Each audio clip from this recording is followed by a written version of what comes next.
The value of PS Plus? Let's talk about it.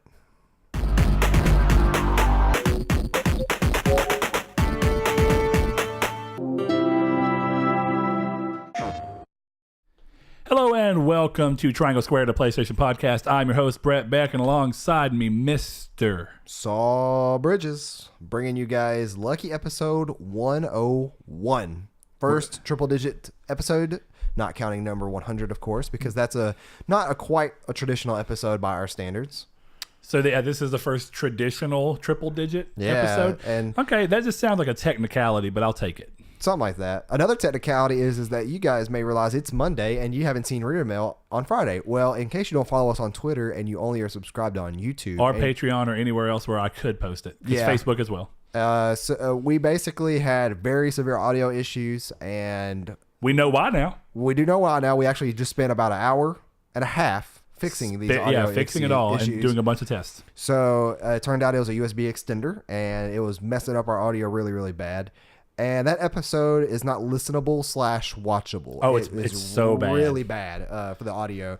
So we basically have decided just to record that with episode 5 and just do episode 4 and 5 together. Probably be about 2 hours long, but I can't even promise that'll be out on Friday because my wedding is the day after. Well, hold on now. We would just, if we're doing it when episode 5 would have dropped, that's a 2-week gap. Oh, yeah, that is true. So it's fine. We should have time to be able to get that in. And now, the answering the questions will feel more genuine as well, because we actually had to record it twice that night. We recorded it once and it messed up on us ever so slightly, and then we recorded it again.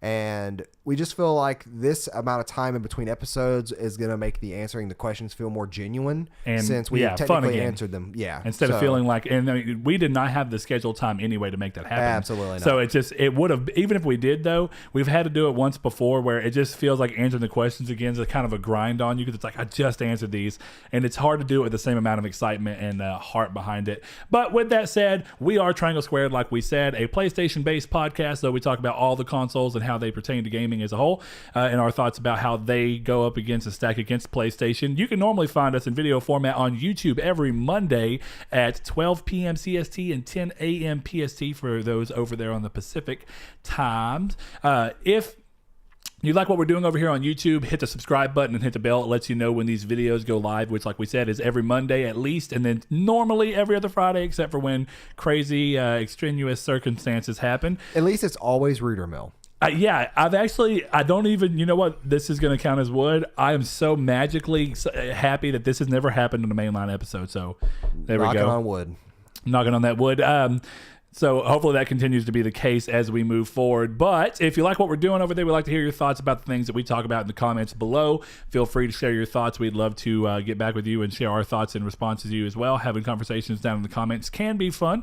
And you can also find us in audio-only format on podcast services across the globe and pretty much on anything. If you have an iPhone or an Android, you can find us on iTunes, Google Play Music. Those are built into the phones typically. You can find us on Spotify for all the users that want to do that. We're on Stitcher and a bunch of other ones. So if you find a podcast service that for some reason we are not on, let us know and we will do everything we can to fix that. But I think we have done that and we are already on everything that we can be. So with that much said, you can find us on our social media on Twitter at Triangle SQRD. Some person had already stolen Triangle Squared, sadly. One day we're gonna get big enough that we can try and bully them. Not really, bullying is bad, but we can try and persuade them to give us Triangle Squared, and we will have won, but probably not. Then you gotta find a way to get all the followers over, and then that's gonna reveal how many. All you do is get them to remove that one, and then you can change your tagline. I forgot you can change your URL. Yeah, so we can change our URL, and hopefully that's a battle that we can one day win. But until then, you know what? They bested us. They got there first. So you can find us over there. If you want to follow us on Facebook, because you don't really care for Twitter, you can do so. We have a Facebook group called Triangle Squared, a PlayStation podcast, where we also post our Reader Mail submission post, where you can ask us questions over there, just like you can on Twitter. And then also, that's a weird name for a game. No, I think just our else. And then also you can find us on Discord, which is our day-to-day, moment-to-moment chat. Normally we are pretty active in there, though I've been a little slower again lately. Stuff's just been going on, and trying to do what I can to be on there, but been trying to play games and catch back up, and thankfully I've been able to do that. You can do so in the link below. We do have in the description for either of these, be it video or podcast services, you should be able to find the description, and the link will be for an instant invite to our Discord in there. We have a lot of stuff going on in there where we talk about different things. We have a music channel if you want to talk about music. We have a general chat for just about everything. We have PS Plus Pals, which is where we go on to talk about what games we're playing online, and if you ever want to play online or request somebody to play online with you, can do so there. That kind of evolved from our original play. From our original plan.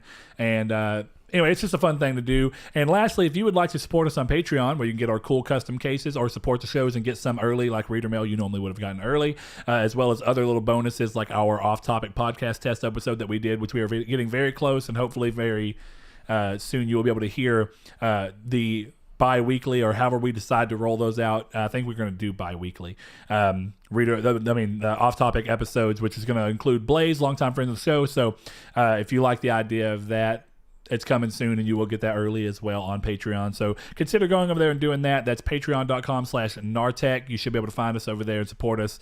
And we appreciate it if you do, but we also appreciate you just giving us your time for listening to us and watching us. So with that said, I think it's time to move into the brunt of this show. Saul, what have you been playing this week? Wouldn't be an episode if we didn't start off with that. A bunch of Final Fantasy 14. And I've noticed. Yeah, me and Kiki and Vince have been playing it. Sean's joined us as well a couple times. So we're kind of deep into that. Not only that, I downloaded Tetris 99 on my Switch, but I haven't played it yet. So is that free to play, or do you have to pay for it? You have to pay for it. Okay, I figured you would, but I was just curious. And I can't remember if it was $9.99 or Nick from Where Gaming, shout out. We had a conversation earlier where he was asking for tips on his show. If you looking for more gaming stuff, go try out Where Gaming and see what you think about them.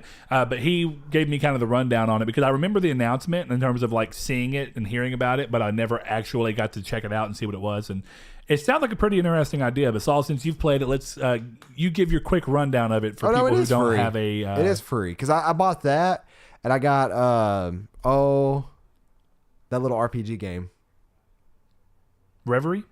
No. I bought 2 games this week on Switch, and then there was another one. This one actually took forever to download for some reason on my Switch, and I don't know why, because the size wasn't that big. But I do not know.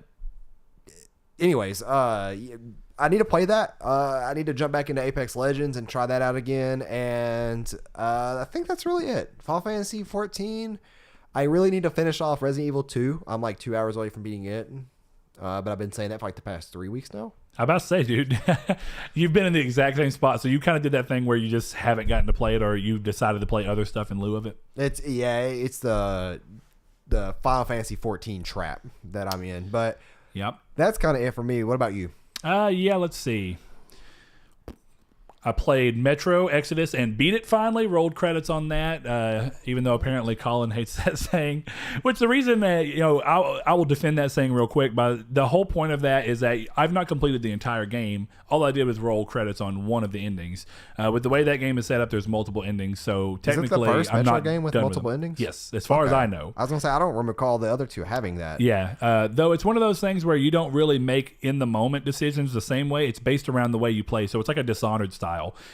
Where your play style determines a lot of what goes on. So if you play very chaotically and you kill a bunch, Wargroove. Oh, Wargroove. Yeah. Oh my gosh, I was sitting here trying to type up to figure out what it was. It was Wargroove that I bought. That was $20, and that's right. Tetris was free. It was $20 for both of them. Okay, I've got you. Wargroove. I still need to play that, but yeah. Yeah.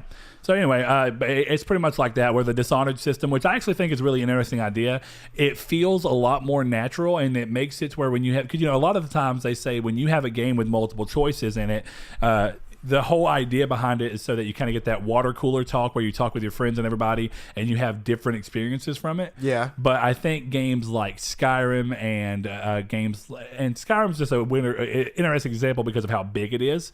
You're not going to hit the stuff at the same time, and it'll be handled differently based off your character build and stuff.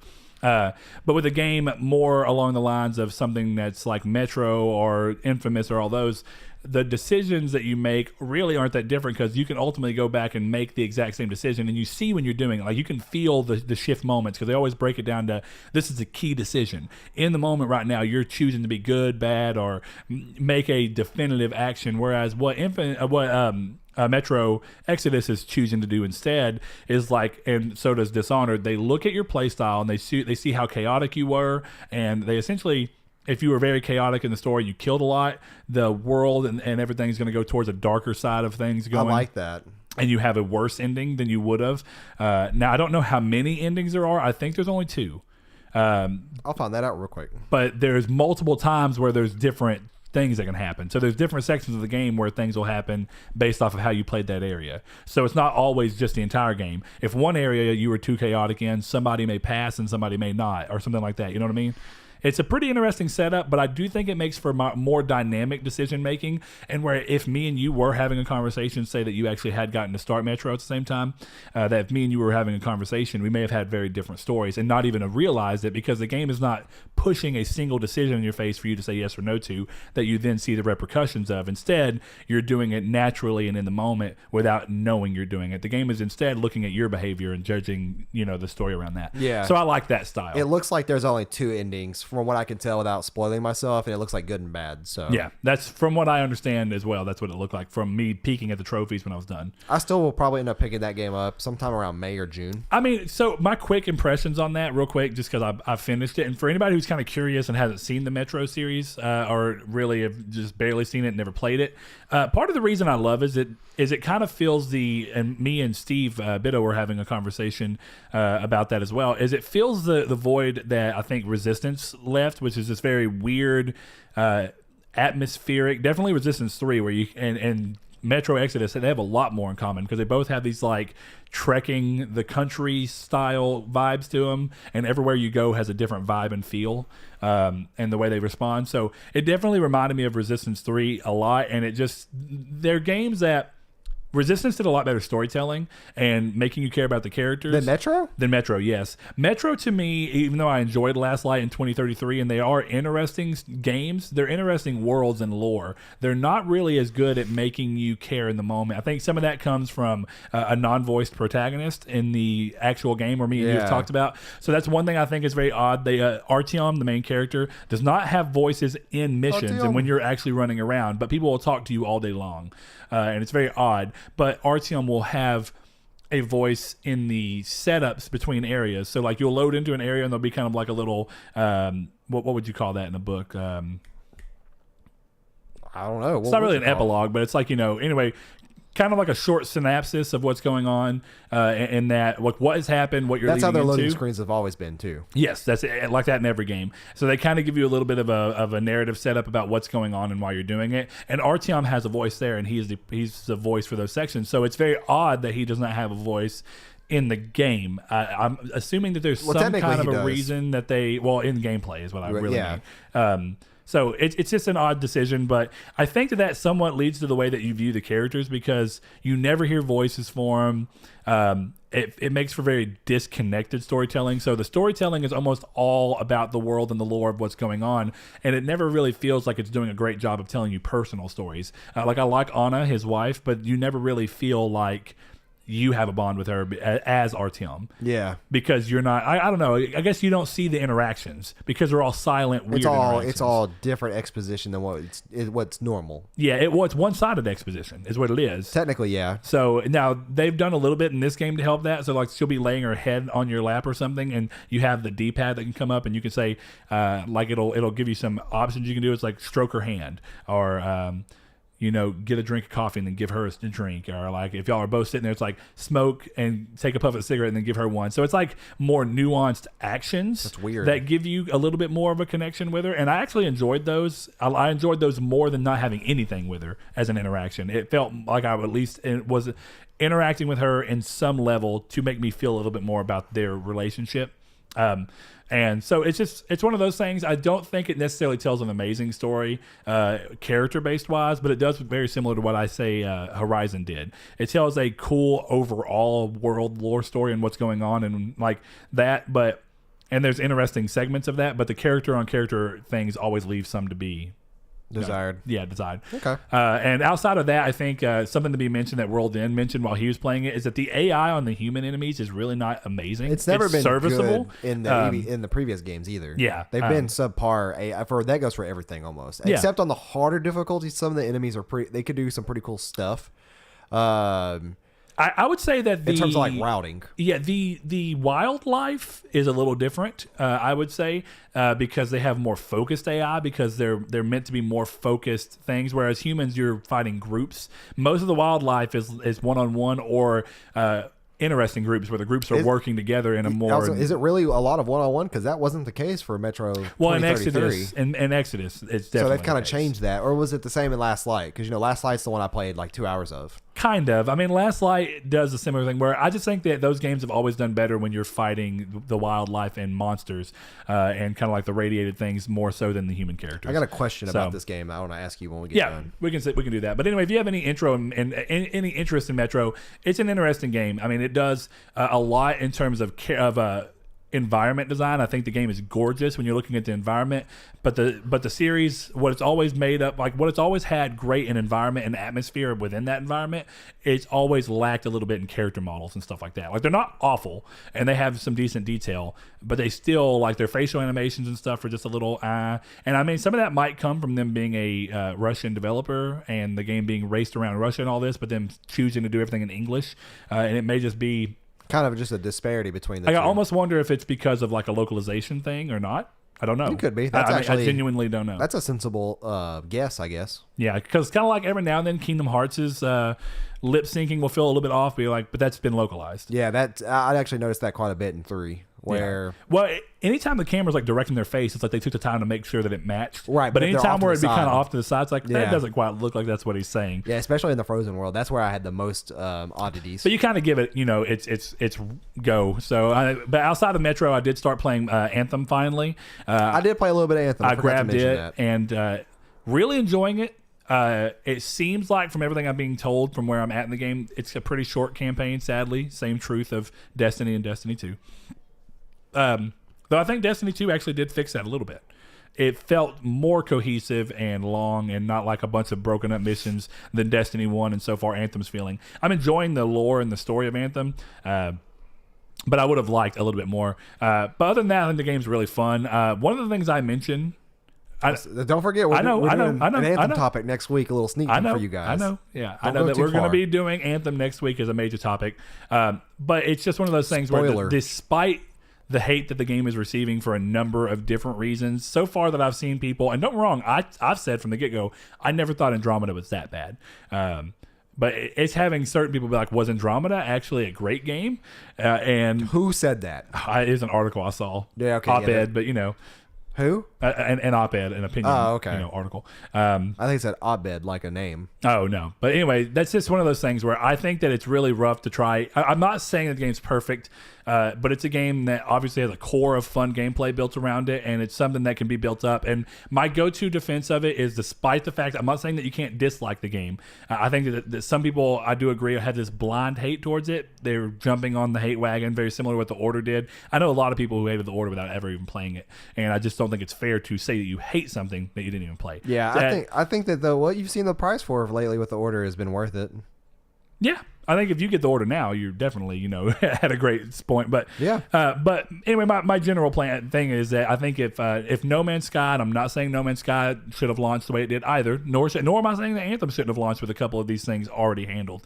But if No Man's Sky can can turn itself around and become a game that people view in a very, very positive light, when it was viewed in probably the worst light at launch, still has a pretty niche but sizable community playing it daily. Yeah, well, and almost every big update brings people back to it. Yeah. And brings new people to it. That's the only way they can afford to keep doing it for free. You know what I mean? So it's one of those things where I think if Destiny can turn itself around when it's a contemporary of Anthem, it's a similar style of game, and then No Man's Sky, which is not really a contemporary, but it's still the same basic idea of a game that can grow over time. I don't see the point of literally hating it. I think it's easy and reasonable to give it its critiques, and I think that a lot of them are true. One of them being load times being excessive and load screen amounts being excessive. I genuinely don't understand why when you're in the fort you can't just hit start and be in your forge at that point. I don't know why the forge is behind a load screen.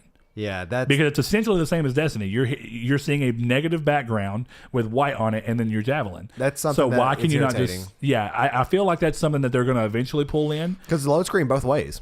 Yeah, that's what I mean. Going in and out. Yes, so it's and a long one. Mm-hmm. Like if it was just a short, like a load window, maybe it wouldn't feel so weird. Now I noticed that it seems like it's odd game design because one of the things that they did is they put a load screen there, but it's almost like because they knew there was a load screen there, they made it to where when you're ending an expedition or a mission, you can go directly back to the forge to cut down on one load screen, which is it's like smart game design there, but because of a bad design choice to begin with. Yeah. So You're going too deep into the Anthem. It's an interesting thing, but we'll talk more about Anthem next week when we go. It's not going to be like an impressions episode, but it's going to act as one almost because of the subject matter at hand. Yeah. But that's about as much of a tease as you'll get for next episode. I'm going to play some more Monday before we play Final Fantasy to solidify an opinion. Okay.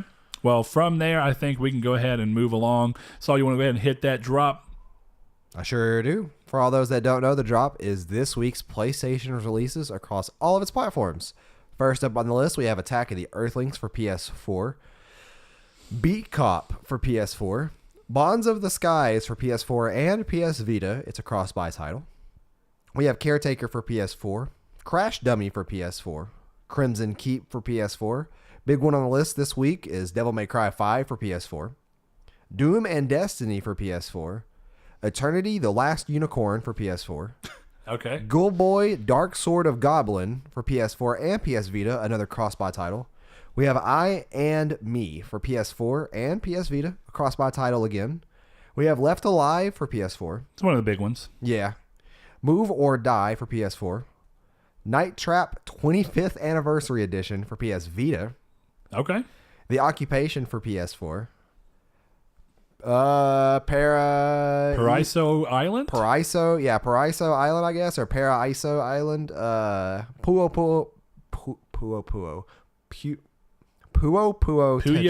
Tetris. Now that one was originally a Switch exclusive.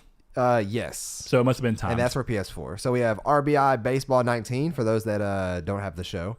We have Summer Funland for PSVR, Unknown Fates for PS4. And then we have Vertigo Home for PSVR. Last one on the list? Nope. Oh, nope. Now this is Your Toy for PS4. Which for some reason makes me think of Naughty Bears art. Do you remember Naughty Bears? Did you play that game? No, I didn't. But Naughty Bears was hilarious. It ran like straight poop. It was not a well-made game, but it was really funny and it had a lot of charm. I think I had that game for 360. Yeah. No, I mean I think I almost bought that game for 360 because it was on sale at GameStop, and it was Naughty Bear. I don't know what they're doing. It's back when everybody we knew worked at the mall. Yeah. And the mall GameStop. And it was Naughty Bear and the Burger King Sneak King. And they were both on sale for $3. Sneak King was always low. As a package. That's funny. Yeah, I don't think Naughty Bear sold very well, but I also not. can't imagine it was a game that cost very much to make. No. But it was really funny. I mean, it was one of those games where the glitches made it funnier. Yeah. Almost like that. And because the game was meant to be humorous, right? Unlike Two Worlds 2, when everybody was laughing at the glitches for it at the beginning, but it was supposed to be a serious game. Do you remember the time that you bought a Ouya? And then that was we played for 3 hours, just the indie games that came on there. It was fun because they were so bad. The Mr. Frogman one or whatever. Dude, that was good. GTA with a frog. GTA with a frog that ran like a PS1 game that had PS2 graphics and third grade humor. Yeah, it was one of those interesting things. I got the Ouya for cheap because it was on sale at Target. So I was like, oh, screw it, I'll buy it. And it was for $30, and that was right as it came out, a month later. Yeah, something like that, or 2 months later. And I don't know. We eventually had ideas of using it to make a game to publish on. Yeah, you can. That was going to be our starting point, but that was before we decided that we were going to go ahead and put all our eggs in this basket. So yeah, that was right before we started this too, or started the channel, I should say. Yeah. Kyrie wasn't born yet. That's how you know it's been a long time because she is about to be 4. About to start school this year, isn't she? Yep. Cool. That's the goal. Yeah. So, anyway, with that said, it's time to move into these news. First thing we have to do is on a very solemn note. I wish we had some Sarah McLachlan music set over to the side to go ahead and play, but you know what? It'd probably be pulled from YouTube at that point, so it might be for the best. What does that mean? What do you mean? What's Sarah McLachlan have to do with anything? I mean, right now, the PS Vita ascends the ladder to video game Valhalla. Oh. As Sony, I thought you referenced her song or something. Officially updated its Japanese site, pronouncing that production on the platform has now ceased over 7 years after its initial date. Moment of silence for our Vita here. We can give it. You know what? If we actually... And then you didn't shut the hell up, Saul. I sure didn't. You know what we should have done? If we actually edited and rendered these videos ourselves instead of just putting the raw file on YouTube, we should have done that thing like where I was talking about the Vita and then... Or you were talking about the Vita and then you put the music behind it. Yes. You should have clipped that into that part right there. Yeah. And just randomly put it in again. Yeah. The same one. I still have it. Too bad that requires literally to drop that in, to splice that into a scene would take 4 hours of rendering. Or at least not 2. quite. Yeah, 2 hours. Unnecessary. That's why we changed the way we record, even though it has its flaws easy as and well. Streamlined. But with that said, yeah, I think a little, do your own personal moment of silence if you ever cared for the Vita. I'll give it this, man. 7 years, technically more than 7 years after it came out. Being a neglected child. Of being, yes. The fact that it lasted this long is really a testament to how much people love the console in spite of Sony not necessarily loving it either. You know what I mean? It's like the weirdest story that people love it this much that it was able to live this long. It has such a big following. I actually went to the Vita subreddit just yesterday or the day before. And I'm sure everybody was talking about this. Yeah, and they were talking about how it's still a worthy investment. It's very similar to 3DS in regards of like there's so many good games on that console alone that you can go back and replay. That it has such cool utility to it as well that it's just it's a good buy. Well, it's funny that you say that because in the Facebook groups, I'm in a couple of them just for crapping around. I don't have Facebook for those that are new. Yeah, I know. But every now and then, I'll get on Facebook for a bit. I don't get on often, but every now and then when I do, I'll normally see at least one post in all the PlayStation groups I'm in of someone saying, I'm debating getting a Vita. Is it a good time to get it even in 2019? Honestly, and almost across the board, almost everybody in the comments says, if you can find it at the right price, and they're not even saying ridiculous. It's just saying if you can find them at a reasonable price in good shape, it's a great console to get as long as your expectations are in check. Honestly, I think all Vitas should drop to $200 because it would just make the last of them sell that much or that much better, and you'd be able to find it actually reinvigorate the community a little bit. Well, now they're only in Japan. That's one of the biggest things is that this is in Japan. They've not been available in America for a long time. You have to get them through Play Asia. I'm sure you can still find them at like Walmart's. They haven't sold them, right? Or do they have to ship them back? I don't know. As far you could still buy PS2 memory cards at some Walmart. Yeah,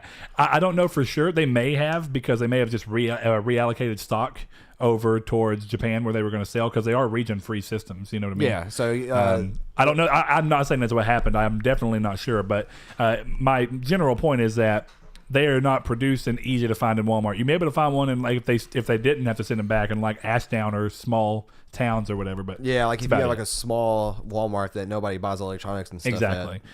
So that's that. But anyway, next up, moving along, we have Kingdom Hearts director Tetsuya Nomura confirming that DLC for Kingdom Hearts 3 is in development. It looks like we're going to have some free DLC, I think, along the line, as well as some paid.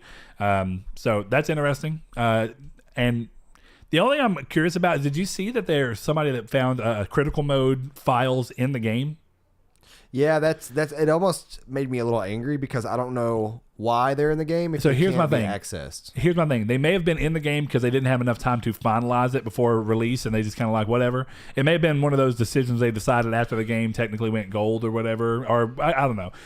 Whenever it came time for it to go gold, it may have been needed to be like, well, it's just not ready, but we'll add it later as a free update. Right. You know what I mean? And so here's my biggest thing, though. If they try and tack that into the game as a paid thing down the road, that's going to be a problem in my opinion. If it's free, I don't have a problem with it because, you know, they could have had issues and a delay. But if it is paid, now what's funny is I wouldn't have cared if it was paid for, if it was really cheap or something, or if it came as part of like the because I think here's the thing. They will not do a final mix release necessarily. If they do, it'll be something that they do after the DLC comes. That'll be fixed by DLC. That'll be a year or two down the line. I mean, yeah, we'll see. Longer. I don't know for sure on the timeline, but regardless, typically remixes it will happen 2 years, a year and a half later, right? Well, yeah, but that also acts as an entirely different release. It's not necessarily DLC. So, but yeah, the final mix DLC is what I imagine we'll get to an extent with new pieces of new character arcs or whatever, new cutscenes to show more of what's going on in certain areas. I think that's easy to expect, and if they would have shown that the difficulty boost was going to be part of that and you paid for it all and like you got kind of all that, I'd be like, okay, if I hadn't seen that the files were already in the game. That's the problem that kind of makes it more of a sticky situation. But either way, This kind of comes off the heels of him saying that the game actually exceeded his sales expectations, which is reasonable. The game sold more than any other title in the series besides one in the first month, which is very impressive. So congratulations for Kingdom Hearts 3 and all that. So despite it not being a perfect game, you know what? It's doing well. Speaking of Kingdom Hearts, though, Kingdom Hearts VR experience that they actually teased a while back was released on February 28th for free. So if you have a VR and you've been curious as to what that even is, it's a free, cheap experience. Don't get your expectations too high, but it is out now. So, yeah. It looked like, do you remember the little thing that they show where you can kind of like control the Keyblade swinging around? Yeah.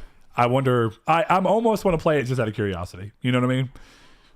But at the same time, it seems like it's not going to be good. It's shallow, yeah. So, moving on to more good news, though. Horizon Zero Dawn turned 2 this past week, and with it, they announced the game has hit 10 million copies sold, which is monstrous for a new IP. I mean, that's really good. Yeah. I mean, don't get me wrong, it's not unprecedented. We saw it with the Last of Us, but this is what it comes down to. The Last of Us came from Naughty Dog, a studio that was selling, multi-millions of Uncharted year after year after year. So they're a studio that had the pedigree for that. Right. Horizon coming out of a studio that traditionally really only sold maybe 1 million to 2 million with the Killzone franchise with each release. This is really big, and goes to show it's a fun but flawed experience, and I hope that the second one fixes a couple of the issues I had with the first one. Sure, so I'm looking forward to it. And I don't think it's. I mean, that's what I don't. I consider it a little unfair to go too many shots at it. I think it's fair to say that there are things that could have been fixed with it.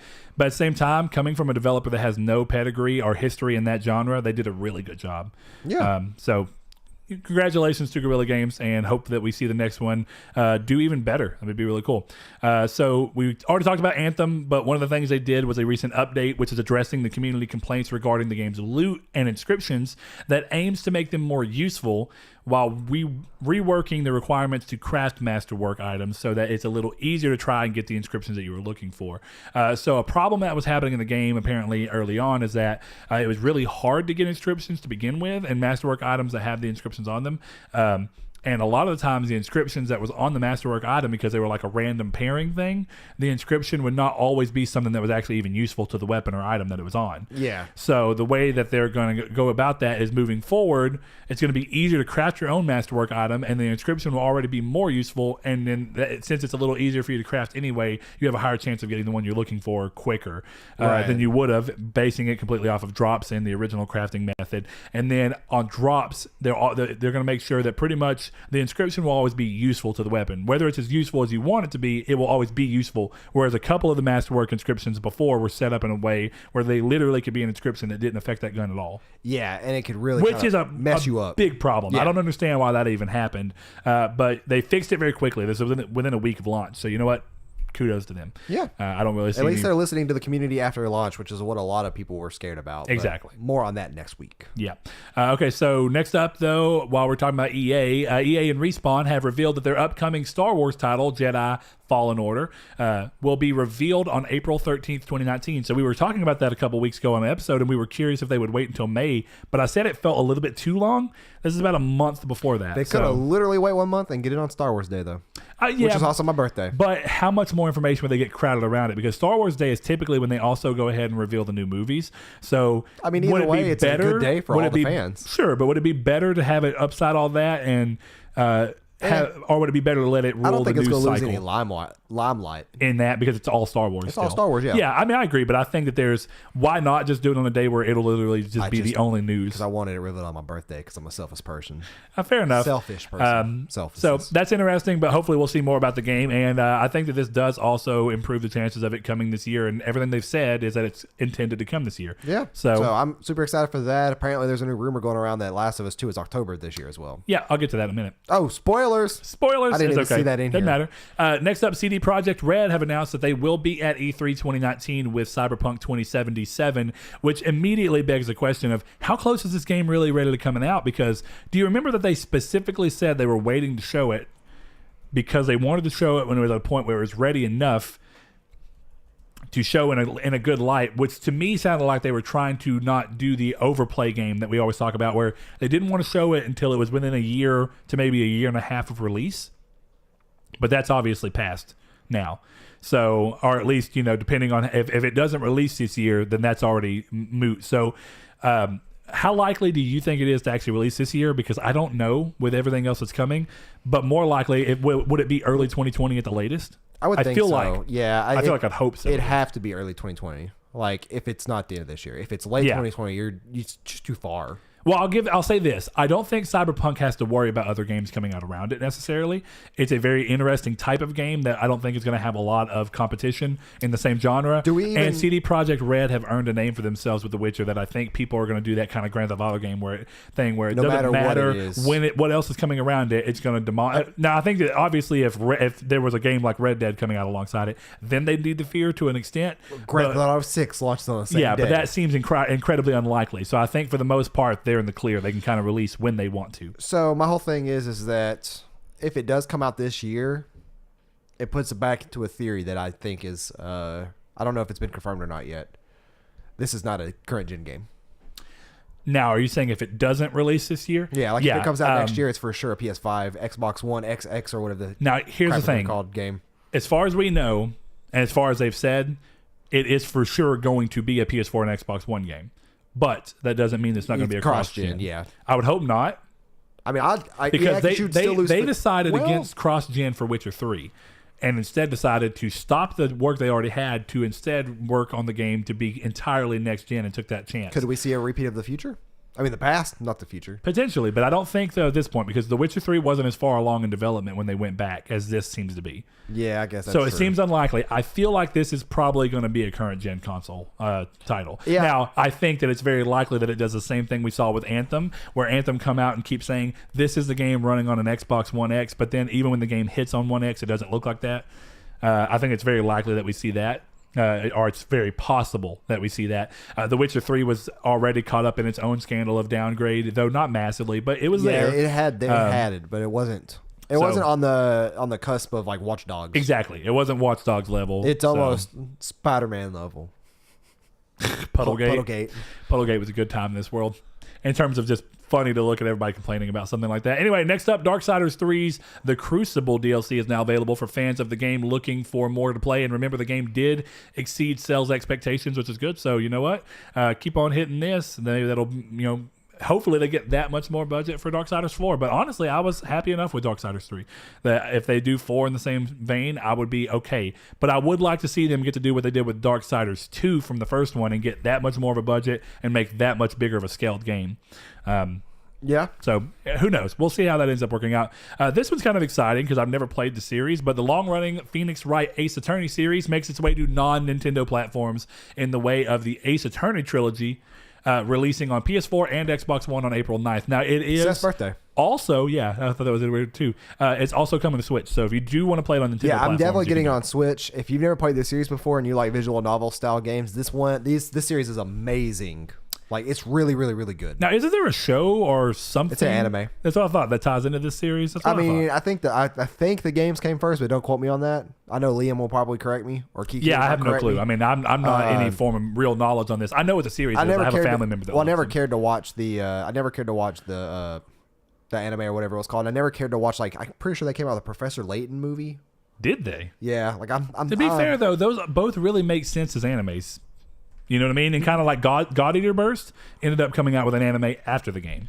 My whole thing though is that like the fun of this comes from Professor Layton and the Eternal Diva. It's an hour and 40 minutes long.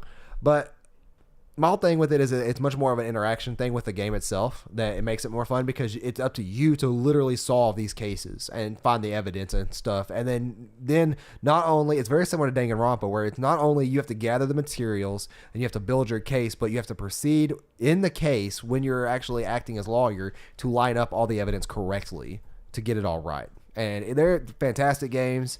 If you like visual novels / interactive like crime games, these are games for you, because you're essentially tasked with multiple cases over the course of one game, and then you're checking out the scene of the crime, you're checking out all kinds of stuff with it, and they're meant to be kind of humorous, right? Yeah, there's like anime humor in it, I guess. Yeah, you could say. But they're not just necessarily really dark games by any standard. Well, Danganronpa sure are. Oh, I know Danganronpa is. I do specifically mean Phoenix Wright. Yeah, Phoenix Wright, there's some, but not a lot. Yeah, I mean, I could see it being that the subject matter is dark to an extent, but the game seems to take them in a light it's pretty manner much to an extent. It's the subject matter. Yeah. Well, what's funny is I wonder if the TV show, for some reason, as soon as you were talking about the way the game plays, I wonder if on the TV show or the anime or whatever, they just tried making it essentially like a modernized Case Closed. Do you remember that show? With the kid, a detective that got turned into a kid or whatever named Conan. What was the name of the main character in that game or that show? Conan. Was it Conan? Yeah. I thought I remember there being a character in that show. I think the show was called Detective Conan in Japan. In Japanese. I'm fairly positive. I think it was called Case Closed here. Yeah, that's right. Known as Detective Conan. There's only ongoing there's Japanese. only like 10 episodes of that, right? Apparently, it's still going on in Japan. I don't know if as a manga or what, but it's still going on somehow, some form. So that's pretty interesting. Oh, never mind. I'm thinking about what is it? Skyriad or whatever it's called. Oh, Escryad? That was a short-lived. So yeah, I want a game of that so bad. That show was cool. A good show. Yeah, I love that. We could become an anime podcast, but I don't watch enough anymore these days, so not good time to do that. Next up, though, I'm excited for this. Dead Cells, one of our highly, highly commended indie titles from last year. I think me and Saul both agree on that. Is getting a massive free DLC expansion soon, with the developers showing off footage in a recent Red Bull documentary that they were covering. Twin Motion, which is the developer behind the game, and they showed it off in the background while talking to somebody. And there's a new soundtrack with it, new gameplay and all that stuff, new bosses, and it's entirely free. I knew going into it that Dead Cells was going to be like this. It was an early access title on Steam before it even came out as a somewhat complete experience on consoles. I love that game, and I will probably definitely double back when a sizable expansion is included. I will as well. So excited to see for them. Speaking of games getting extra stuff and then coming back around, Nier Automata Game of the Yorha Edition, great naming convention, is available on PS4 now. So if you've yet to dive in, I think now is as good a time as any. Though necessarily, just to be fair, I'm pretty sure you could get the base version of the game without the DLC, which is non-impactful to the story as far as I know. I mean, actually, I do know it's not impactful to the story. Not at all. For less money. So keep that in mind either way. It coming out is just a good reason for me to remind you to play Nier Automata and get it however you can, as cheap as you can. That was both of our games of 2017. Yeah, very great Game game. Awards. We both got that. And it was one of those great things where what I loved about that is that Saul hit or miss. Like, he was playing like a dancing game. It was hit or miss like 3 the times whole year. And then right before the end of the year, when we were getting close to talking about these. It wasn't before the end of the year. I mean, it was like a month or two before the end of the year, right? Or before we decided to do it.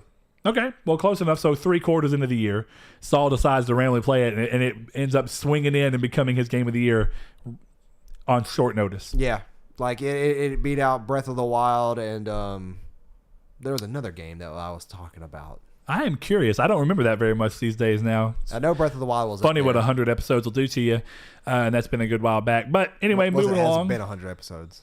Huh? So it hasn't been 100 episodes. Well, I'm just saying 100 episodes worth of talking. Saul, jeez. I think it's been 60 because that was like 43. Something like that. Anyway, Firewall Zero Hour, the PSVR team-based shooter that I constantly, and I think it's easy to say that it's pretty much a Rainbow Six analog for VR, received 2 new contractors, new weapons, trinkets, face paint, and more in its new DLC pack that released this past week. So if you've been looking for a reason to go back, bam, there you have it if you didn't know already. And if you've been looking for a reason to pick it up, or if you've been looking to pick it up, you get more on it if you want to go ahead and go the extra mile if you play it and decide you really like it. Now we're getting into the rumors section. There's 3 little rumor lists that we have. We don't normally talk about rumors too much in the news, but I figured that these are pretty fun, and we're going to make sure that we talk about the fact that they are rumors. So first thing being that there are rumors of a Fallout 3 or New Vegas remaster circling around after Bethesda had an Amazon placeholder listing. The reason that the people think it's Fallout related is because even though the listing has been removed, it was originally shown with a countdown of an old-time projector look, which we know now to, I mean, essentially everybody equates to the Fallout series. Apparently, though, the projector video that was the countdown was a placeholder too. Like, apparently that's stock footage.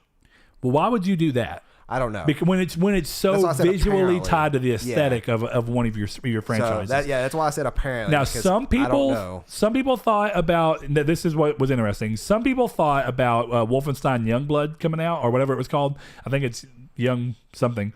And it's essentially the offshoot, like the the New Order and the Old Blood.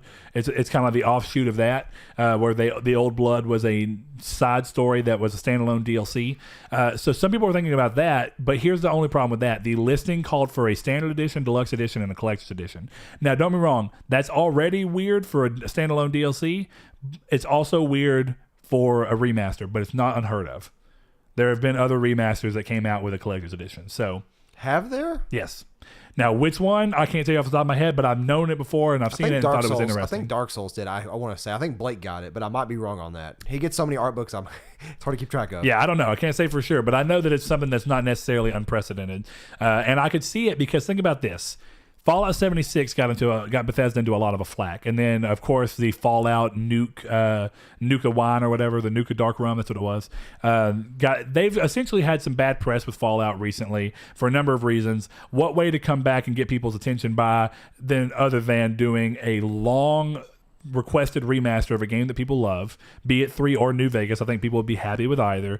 Do it with a great collector's edition that's reasonably priced and doesn't fall into the same problem that their 76 did one with the nylon bag. Bam. You find a way to make the Fallout name not have a sting to it on the backside when you've had that going for a little bit. Well, and you got to really fix the state of 76 too. And they've released a roadmap for it. That was pretty interesting. That came while we were doing 99 and 100, so we didn't end up talking about it. But also, I don't want to talk about 76 too much outside of what we know to be true. It could go better, so I'm going to leave it at that. But either way, this is very interesting. So next rumor up, though, on the rumor train, Kotaku's Jason Schreier stirred the pot on the likelihood of a Demon's Souls remaster or remake last week as he responded to a fan asking if a Demon's Souls remaster was likely with a simple yes. See, I don't know. All it took to stir the pot was him just saying yes. I don't know, though. No in-depth or anything. See, this is like Jason Schreier is such a cool guy, but I want to hate him because every time there's a thing and he's like, yeah, that's what it is. It's like, how do you know this? You don't know this. You're just lying. And then it always becomes true. I'm like, damn it, Jason. Well, he knows it because he has people who are disclosing this information toward him. My thing is, though, is Miyazaki just said like 3 months ago he did not want to do Demon's Souls remake. No, that is not true. He said he was open to it. But Nope. I just read the interview. He said he was open to it, but it ultimately be down to Sony and whether they wanted them to do it, and then they don't have the time for it right now. But he'd be also okay with working with somebody who understood the vision of the game to make another one. Now, that was a very recent article that he just talked about. January 22nd of this year. Yep, that's what I was talking about. And he goes in and says that he'd be okay with somebody else tackling it if he felt like they understood the core premise behind the game. And I may be wrong on this. I think he even said that he would technically slightly oversee it. What? No, it's not. It's what he's not interested in working on. I mean, if you you got the quote, go ahead and say it. Sure. So, Miyazaki has now revealed to Game Informer that even through the decision to create a Demon's Souls remaster would ultimately lie with the IP holder Sony. It's not a project that he'd personally be interested in working on. And then he goes on to say, "Oh, because he says I do remember this now." Yeah. So you're right, because I think and he compares it to something of him, like when you write something when you're younger and then you see it now, you don't want to recreate that kind of art. Yes, So, I do remember him saying that. It feels like taking a step backward in your creativity. And yes, the article goes on to say, despite his reluctance to revisit older projects, Miyazaki did admit to having fond memories of Demon's Souls development, especially as it was the first action fantasy game that I created or I directed it, end quote. And then he goes on to say, however, he also revealed that, quote, thinking about the idea of a remaster gives me kind of butterflies in my stomach and makes me a little nervous, so it's complicated, end quote. So I think it's his first love and first creation. Yeah. So it seems to me like he's kind of got that in between where he's okay with the idea of somebody else working on it, but he also kind of wants to oversee it himself so that he knows it's right. So that's what I mixed up, is that I mixed up that he didn't want it. He didn't want to be he wasn't interested in helping with it. Okay, that's what it is. Either way, it's interesting. Now, do you know who handled the Dark Souls remaster? Oh, no, off the top of my head, no. Was it not them? I didn't know for sure. Because there were some changes made, and that's why I thought it was interesting. If they did it, then obviously we know Well, there wasn't a lot of changes made to it, other than like the obvious like online changes and stuff like that, but nothing crazy. QLOC and Virtuos. Virtuous, yeah. Or Virtue. I think you might be right. Virtuos, maybe. I guess so. Yeah, something like that.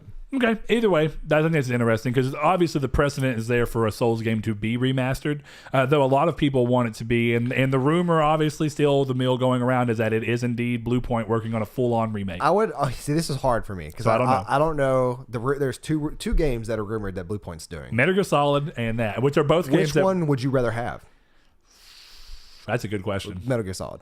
I don't know. Here's the for problem. Sure. To capture its full charm, they would have to keep a lot Demon of Souls? Yeah, for Demon Souls. They have same of Metal Gear Solid, in my opinion. But here's the problem. There's a lot more wrong with Demon Souls, and this is coming from that being my favorite series in gaming. Sure. To what there is with Metal Gear Solid. I don't know, man. Obviously, they come from very different generations. One's so Metal Gear Solid, the originals, a lot of its faults come back on just where game design was in that time period, and even then, he did things that have not really been seen replicated since, like the Psycho Mantis fight. I won't go into what it is. Oh no, but dude. We know. Yeah. So these are very interesting mechanic things that you've not seen replicated, surprisingly. No, or at least not often enough that it's obvious. You could even use the mic on the PS4 controller for stuff like that too. Yeah, sure. You could do a number of things. But I'm just saying that they come from very different eras and they're very different budgeted games. One was a game that almost didn't make it, Demon Souls, and barely got pulled out by Sony to be made, and technically is an unfinished game. Yeah. They intended the game to be longer, and they had to cut an entire piece out to get it out. It's actually to date. So well, if I remember correctly, I can't think of what that area is called. It's like very similar to Ash Lake in Dark Souls 1, like where Ash Lake was intended for something else, if I remember correctly, and it ended up being what it ended up being. Yeah, but either way, I mean, it's been a long time since I played Demon Souls, and those are games that I've admitted that I don't necessarily play for the story purposes in the same way. I play them to view the world, take it all in, and kind of it's interesting and they're very fun. Yeah, and it's a big toss up though, because like Demon Souls, and I say this lovingly, is very much a turd, and you can only polish it so much before either A, it becomes a completely different experience than what you're expecting, or B, you realize that this game is really just a turd, and I loved it because of nostalgic reasons and not because of the actual game. Because I'm scared to go back and replay it because of that. See, I'm not, because here's what I would say. You know how many people are still playing it and have worked around a way, because, they shut the servers down for PS3, and people have found a way to play it online despite that. I think it's leaving it on. My point is that essentially the way people are trying to go is that there is a hungry fan base of people who are playing this. No. Don't get me wrong. A bad game. Don't get me wrong. I would be equally excited. I get what you're saying, but I think it's hard to say that the game is just a turd. I think that it's a turd that's already polished to a good bit. No, that's I don't even want to use that argument, because I don't think it's a turd at all. It's a dull metal. But I think that it's essentially some real dented up copper that you can only do so much before and make it look that much better before, like you said, it either becomes, because it needs total UI overhaul because the UI is ugly. Yeah, but I don't think the UI is a thing. I think the biggest thing they have to do is keep the core of what that game actually did different from Dark Souls, which was some stuff. I mean, the way they went about having your Hall of Fame moving around, there's a lot of things that were particular to that game that did not migrate over to the Dark Souls trilogy. And technically, some of that became because they were, the hub world idea was very interesting. These are all things that you could do in a remake. Exactly. That's what it's called, the Nexus. You could do that, in my opinion. You could do that, and it would still, you could do it just like they did with Shadow Colossus. You could do it very true, but make a couple of things that would be modernize it. You know what I mean? You can modernize controls. You can make it to where you could jump, because that game, if I recall right, that game doesn't even have the run jump that Dark Souls does. There's no jumping in that game at all. That which might be wrong, because it's been... That game chose to let you do jumping by getting up higher than something and then falling down to it, which is something that the series has always done. But at least there was no other accessible way to do it. Yeah, you couldn't do the run and then kind of a weird jump thing. So they could add that for whatever, if they felt like it was needed, just even for combat reasons. I feel like that would get you to areas that you're not supposed to get to. Well, if they're remaking it, then it wouldn't matter necessarily, right? They could account for that across the board. Because see I guess I keep forgetting about the passion and then the experience and just the amount of work that Bluepoint can do and the improvements that it did to Shadow Colossus. So like I keep forgetting about that aspect. So I do think that it's in good hands. They've proven themselves that if that's what they're working on, that's probably the perfect group of people to give it to. Yeah, and what's crazy is that goes for either or. It goes for either Dark Souls or Metal Gear Solid. Yeah, and I think that either one of those games made by Bluepoint, I wouldn't trust either one of those games by anybody else. Yeah. unless the original creators, Well, I'm talking about to be remade by a second party studio. Here's the problem, though. Where is this game going to get announced? There's no E3 for Sony. I don't know, man. And that's the one that makes the most sense. Also, it doesn't have to be this year, so it can be announced sometime this year. I highly doubt it'll be next year with the whole rumors. I've got it figured out. PS5 March 20. It's going to be a PS5 launch title. That would actually be dope, but it would make no sense. It wouldn't make way any too sense. niche. That would be really cool. You would want to release it on PS4 so that the max install base could pull into that niche. I say niche. It was a niche game, but the Soul series and Bloodborne is so big now that a ton of people would play it because they never got to. Yeah. So I don't know. Now here's the more interesting thing. Then we'll move on from that and go to the last set real quick. I've seen a lot of people were saying that they really don't want a remaster. They really would want a remake because the remaster would leave too many of the things that, like you're saying, that they've evolved past, because a lot of those problems come from odd design choices and having to cut corners to even get the game out. The UI, the hub world, the UI was more of its time thing. You know what I mean? Yeah. I mean, even then, it's still ugly. Yeah, pretty bad.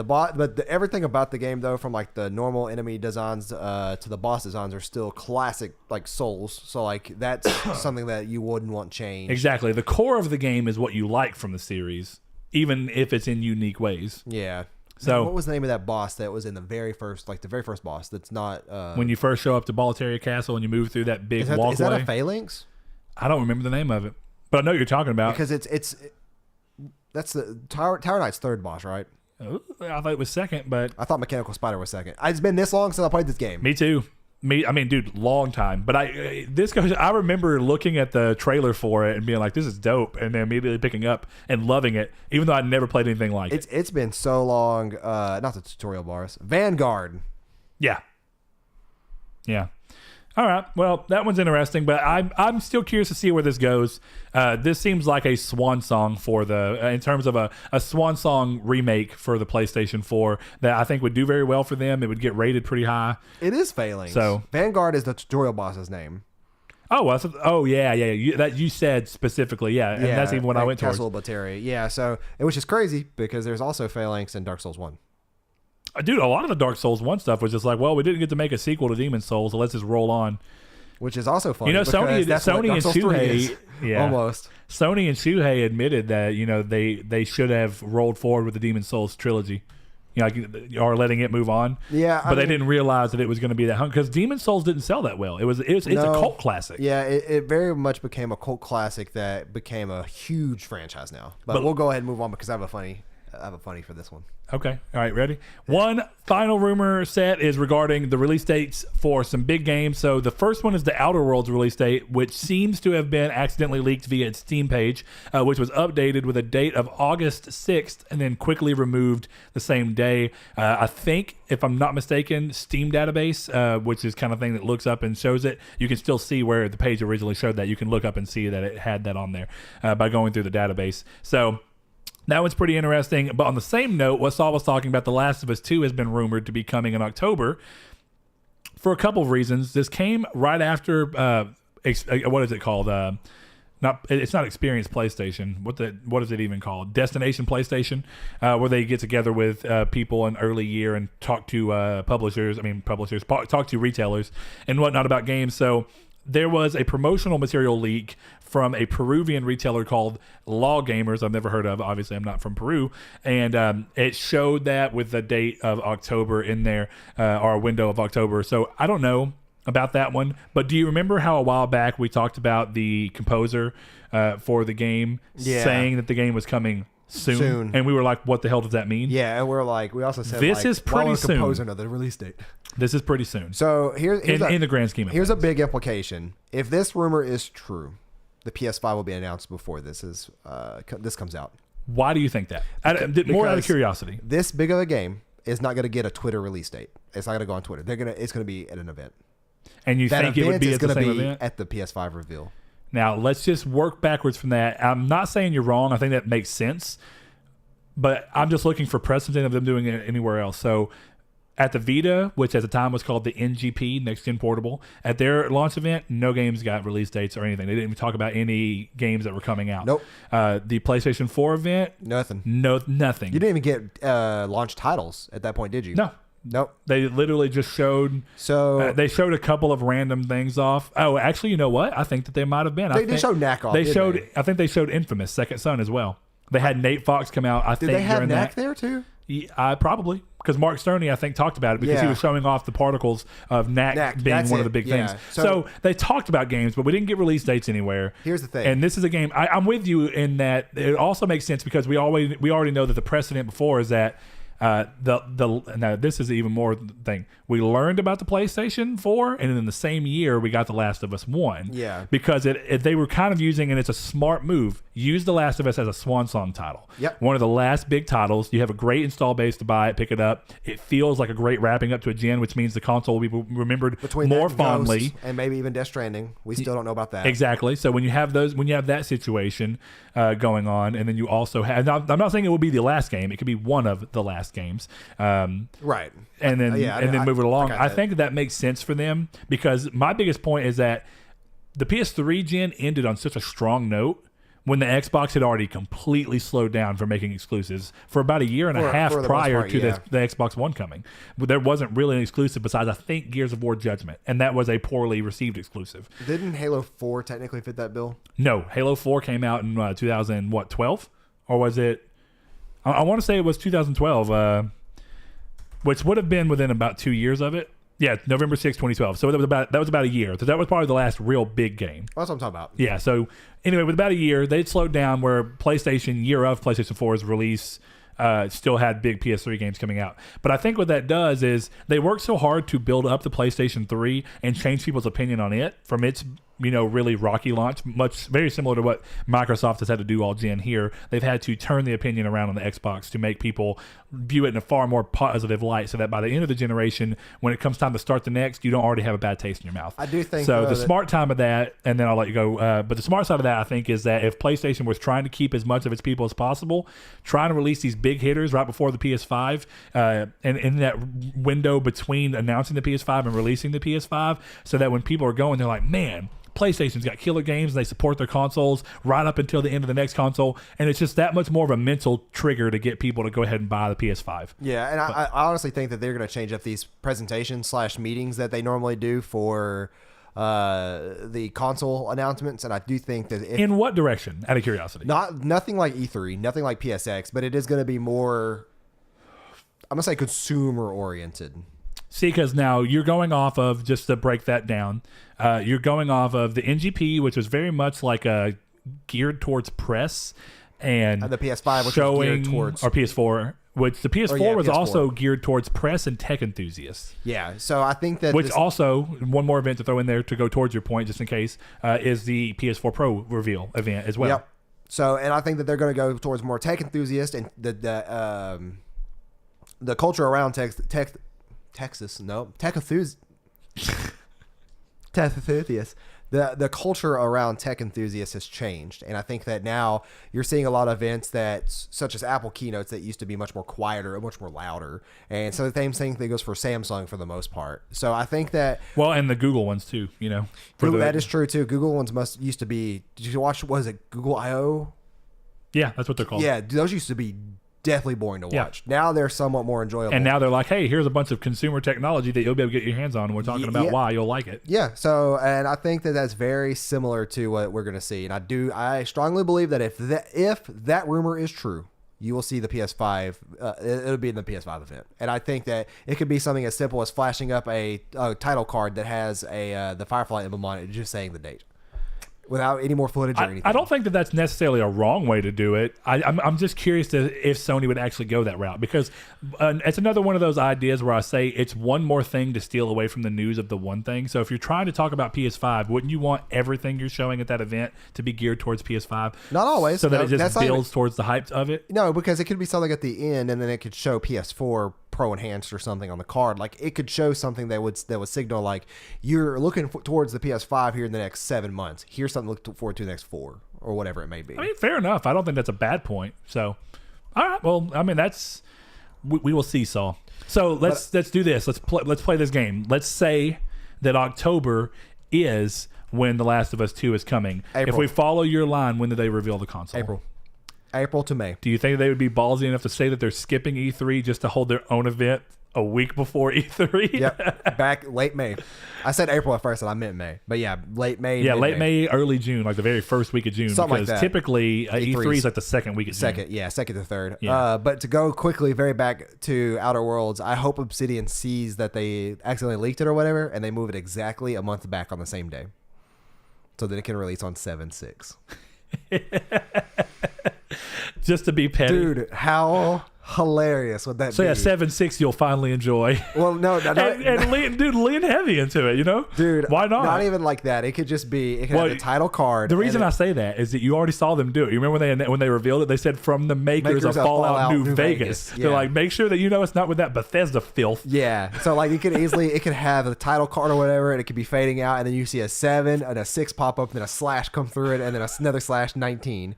It would be fantastic. I've been over here giggling because I thought of that myself. And I would love that. I hope that comes true because that would be like I would hope that whoever does that there's somebody on stage and there's a camera that has him, and then somebody does a little drop the sunglasses and then the flipping joint into the mouse, and you know what I'm talking about, the Thug Life. Yeah, the Thug Life meme. So deal with it. That'd be good. I think that'd be pretty funny. You go through this last part of the news real quick while I get up and stretch. Okay. Well, the last part of the news is going to move us essentially into the main topic, which is something that Saul seemed like he was pretty keen on talking about. So I'm going to let him lead it once we get through this piece of news. But right now, the PS Plus games for March have been revealed, shrinking down from the 6 game a month that they had prior to this to now 2 games a month with the removal of PS3 and Vita titles from the service. Remember, they gave us a year last February or last March, one of the two. They said, hey, March 2019, we're no longer going to have these games coming on the service. So the 2 games for this month are Call of Duty Modern Warfare Remastered and Jonathan Blow's The Witness, which is a puzzle game for the PS4. I'm sure you know what Call of Duty Modern Warfare Remastered is. I don't have to tell you anything about that. So both titles will be available the day after this goes live, which is the 5th. So did you say if you're Jonathan Blow? Excited about it. Jonathan Blow. Okay. I think you said Jonathan Bellow. Bellow. Anyway, so Saul, I'm gonna let you spearhead this one because I know that it seems like you really had some stuff you want to say. I have my own opinions, but I'm very curious as to what is making this so hot in your mind. This is gonna be one of them Saul hot takes. It is. It's gonna be time. It's time for PS Plus to get better. So I'm gonna cut that out and then do the wording on it. We're gonna make a GIF. A GIF. It's time for PS Plus to get better. Maybe like a big old zoom in of the PS Plus sign, but it's time. Okay, so.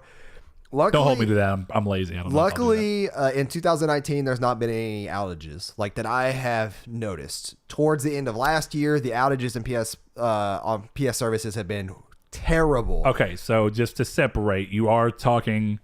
I'm talking about online play that PlayStation, you get with PlayStation Network. Plus. Yes. Sony Online and whatever it is. I tie that all together because it's all the same thing. No, I mean, I agree with you. I generally agree with you. But just to be clear, you don't have to have PS Plus to experience online issues.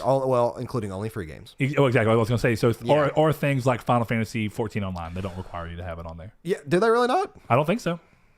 Interesting. But they might. Actually, that might be what it is. I think if the game has a subscription, then that's the point of where they also make you use the subscription. I think that's the only game that has a subscription. But at least other games. So, you know, the countless number of people who play Fortnite, which is free to play, who get to play it free on PlayStation Plus or on PlayStation Network, it is fair to say that they do not pay.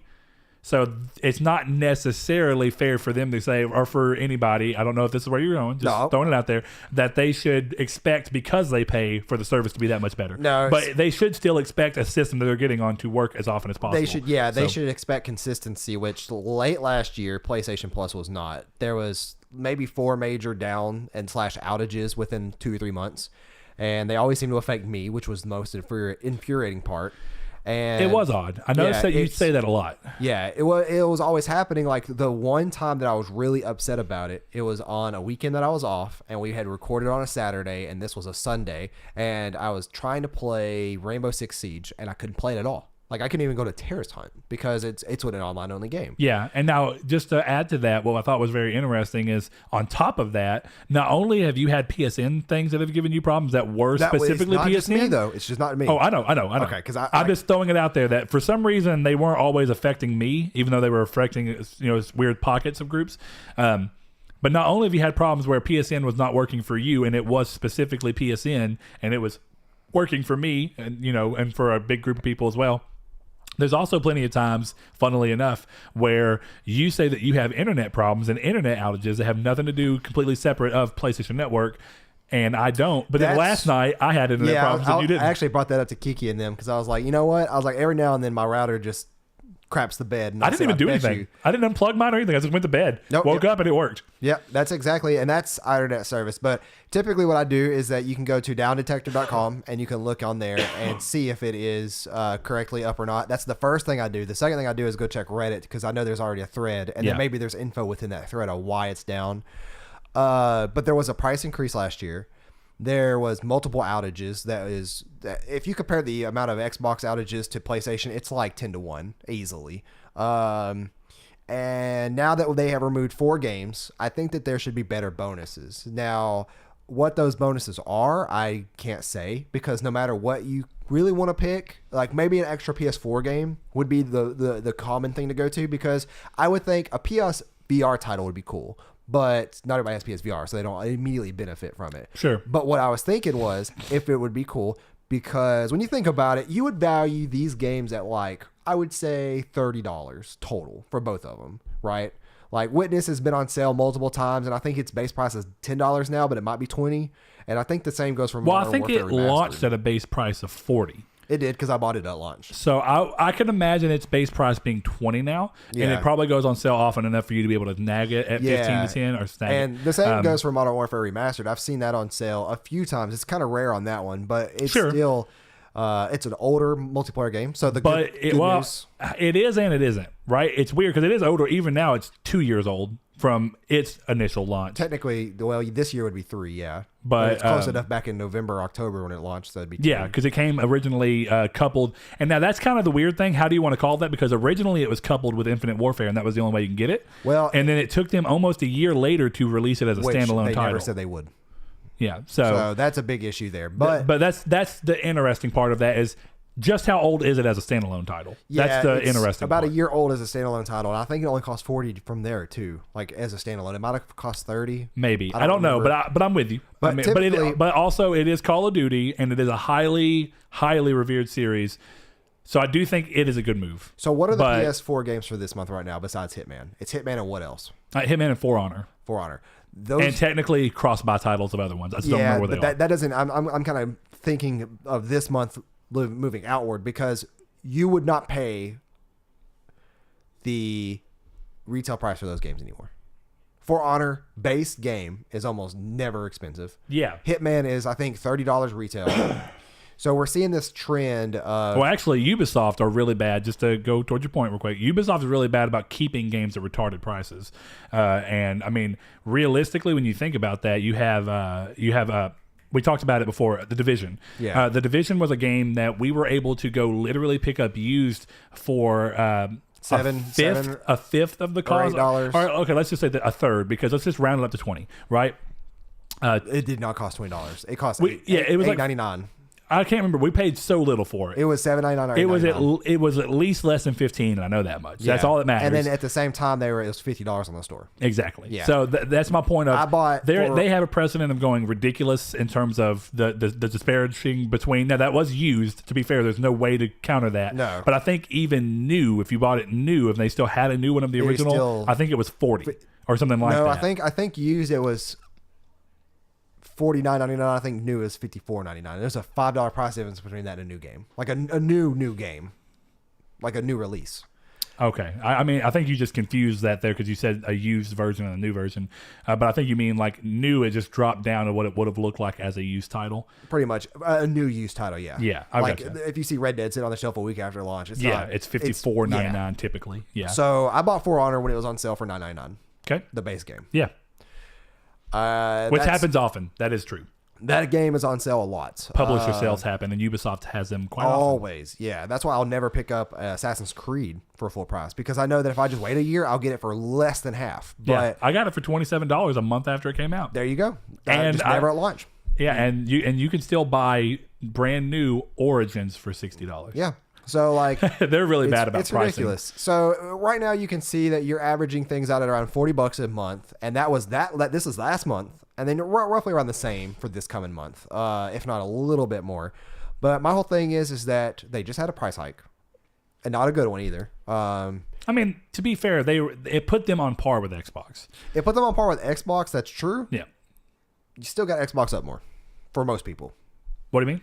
Xbox is up more. Oh, as their online service. Yeah, and now that PS Plus has moved away from specifically being a service like it was in the PS3 days, right? And you do tie it to the online thing. I do agree with you. There is an expectation that I'm paying to access online, so online should be on as often as possible. 1 week, literally 1 week after they increased the price, the servers were down for the weekend. Yeah, I do remember that. Yeah. So I think that we need to get better network fidelity for certain. There needs to be better network centers for PlayStation or for PSN.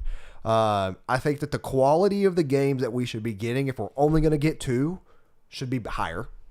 They should be, and going towards the end of the generation, that shouldn't be that much to ask for. Like, and like if I was to spitball 2 games that were to come out next month, I would probably pick something like Dark Souls 3, which is still $30 new. Fair enough. Yeah. If you go to GameStop and buy it. $60 for the big old grand version or whatever, but I would probably pick Dark Souls 3. And just to put a note out there, I mean, the publishers do have to agree. This is a contractual agreement. Of course, I'm just going off the quality / price of the games that I'm expecting. Yes, yeah. And then So you're using that as a proxy of, it's a game that you can think of that comes to mind that's in that perfect range of how old it is versus how much it still costs, while not feeling like it's too out of the realm. Because technically, if you want to think about it, Call of Duty Modern Warfare Remastered is newer than Dark Souls 3. Yeah. So that's just to put everything in. Dark Souls 3 came out but Dark Souls 3 also released as a full price title. Yeah, where Call of Duty and Modern Call of Warfare Duty Remastered was a tie-in. And it's also a remaster of a game. I would put on like Dark Souls 3 and everybody's golf. Yeah. I'm with you at this point. There's no reason that the majority of their first party titles that are over 2 years old at this point still have never gotten Killzone Shadowfall. Start to do that. Now, Killzone Shadowfall has been on the service, but not for America. That's the weird part. I'm talking about America, where we live.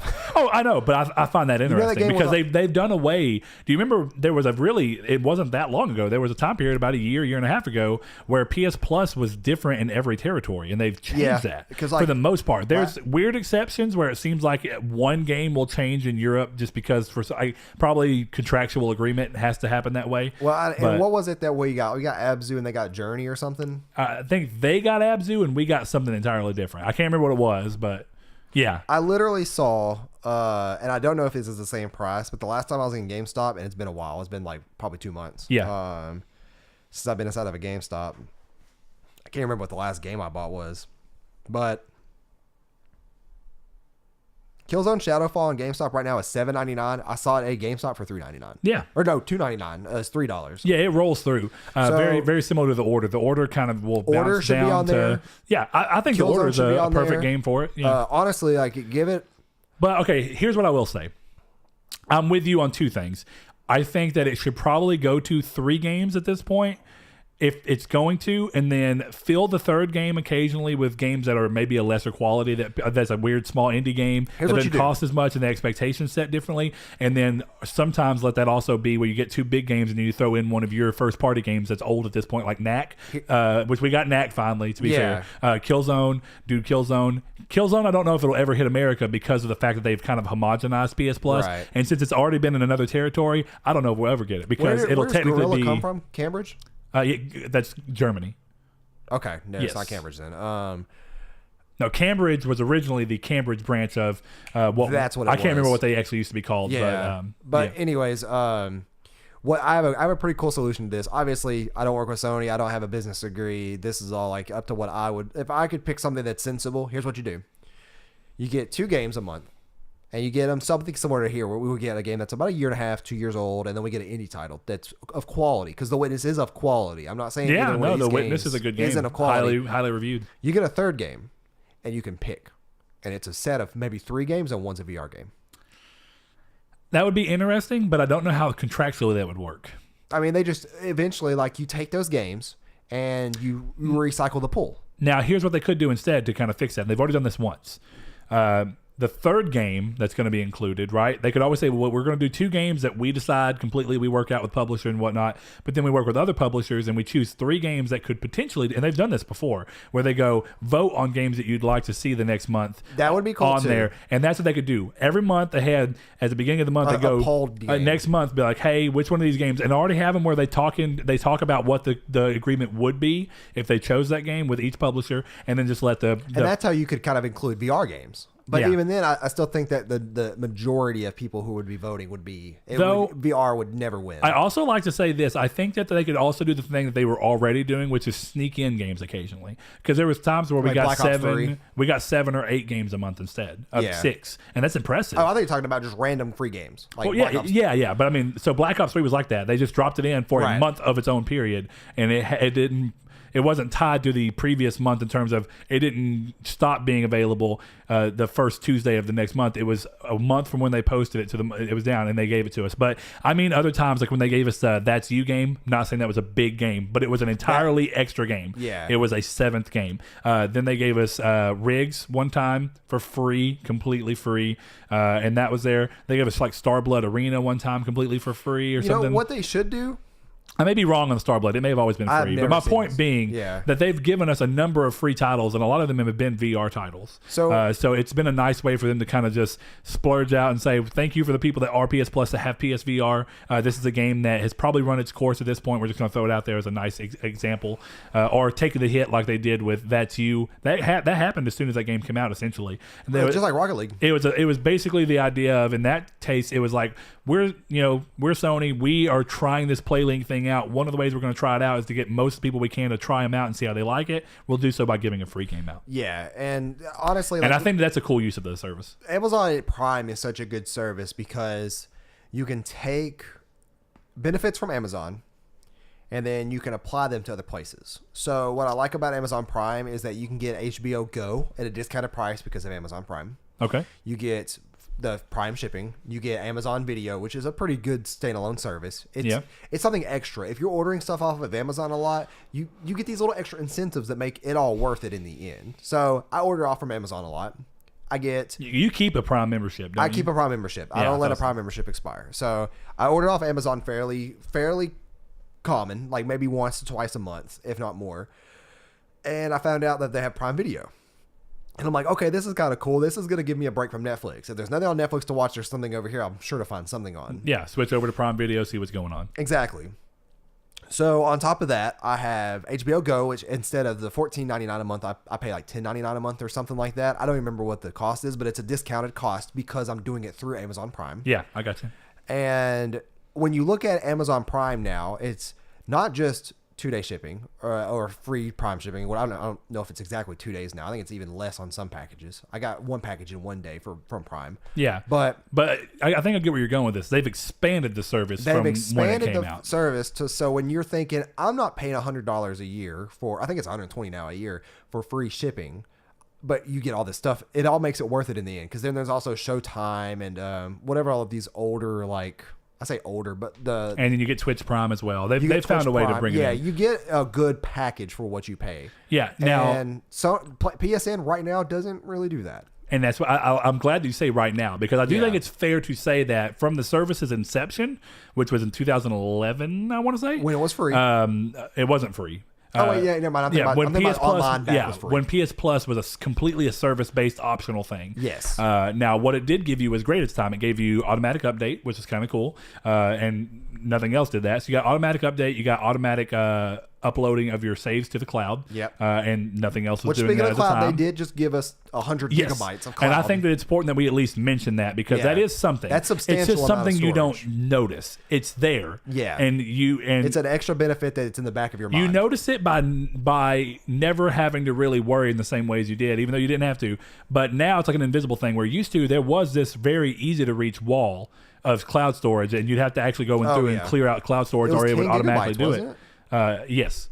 And now it's 100 gigs. Yeah.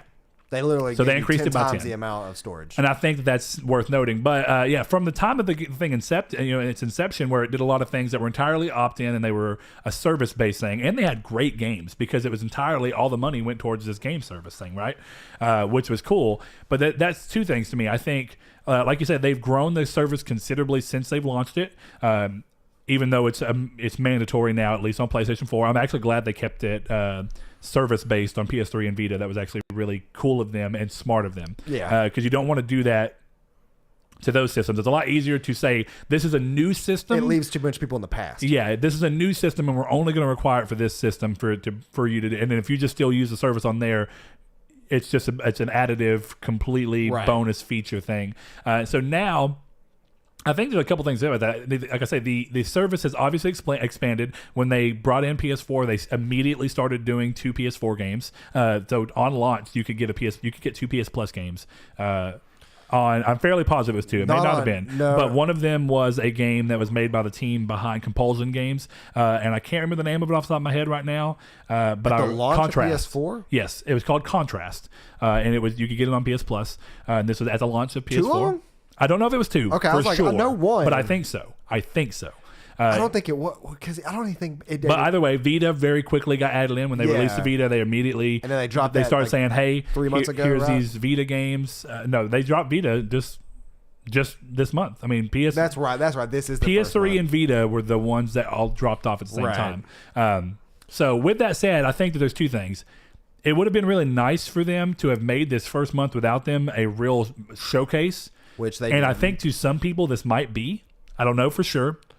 I mean, but it would have been nice for them to really go out all guns swinging, because what you used to get out of the service in the PS3 days, and it's something I meant to say a second ago, Tomb Raider reboot was on there like 6 months after it came out.